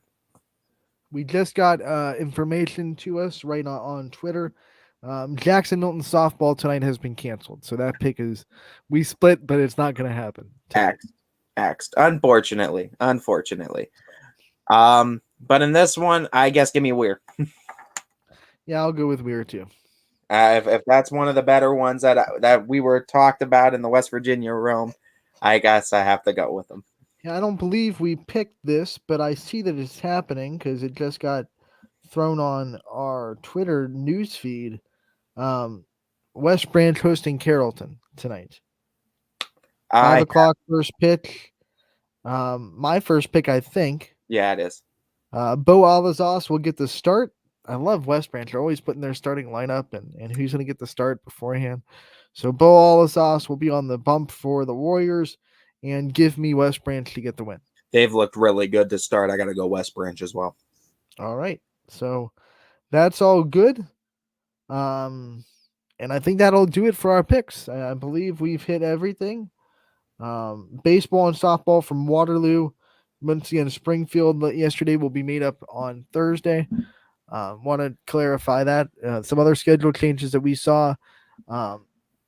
Let's see. South Range Baseball, originally scheduled to be at Niles today, is going to be at South Range. I believe there was one more schedule change that we saw that we announced earlier in the show. Oh, it was the Fitch one that we just talked about. Fitch. We announced that earlier in the show too. Fitch playing Talmadge next Tuesday. They'll play Warren Harding tonight.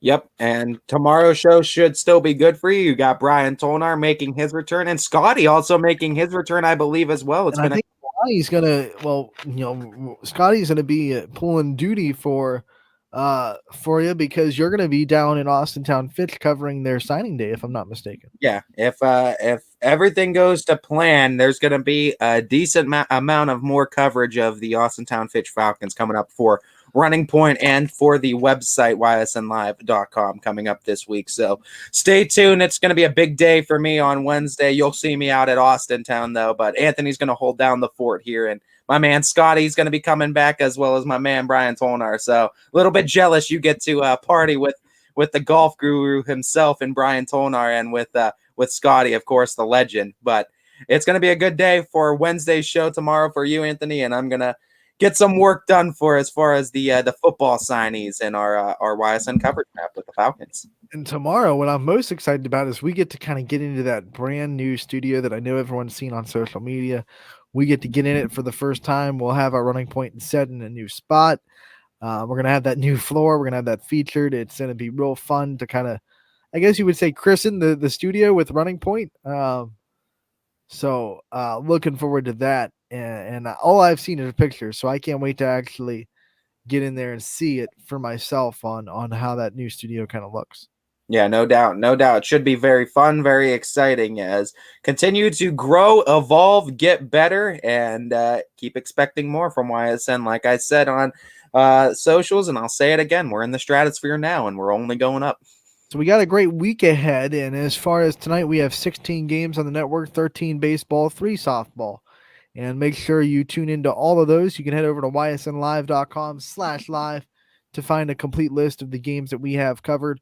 And they're all for free. Baseball is free to watch during the regular season. So just click on the game that you want to watch and take you right to it. And you can enjoy the game from home if you can't make it out. But if you can make it out, we definitely encourage that you go out and support these local baseball and softball teams and make sure they hear you in those stands. Casual Sports Podcast coming up next from 2 to 3. Power Hour from 3 to 4. And then 16 games on the network tonight, including YSU Baseball at Ohio State at 6:05 with Richie Giuliano. We're going to take a 22-hour break. Ty, you're taking a 46-hour break because you won't be back on the show tomorrow, but you'll be back on Thursday. And we'll have a lot of fun the rest of the week and a lot of fun tomorrow with Brian Tolnar and Scotty. Maybe some other guests get confirmed between then and now. Who knows? It's always an open door on Running Point. We always are bringing people in. So thank you so much for tuning in. We'll see you tomorrow and have a wonderful night full of great weather in baseball and softball. See ya.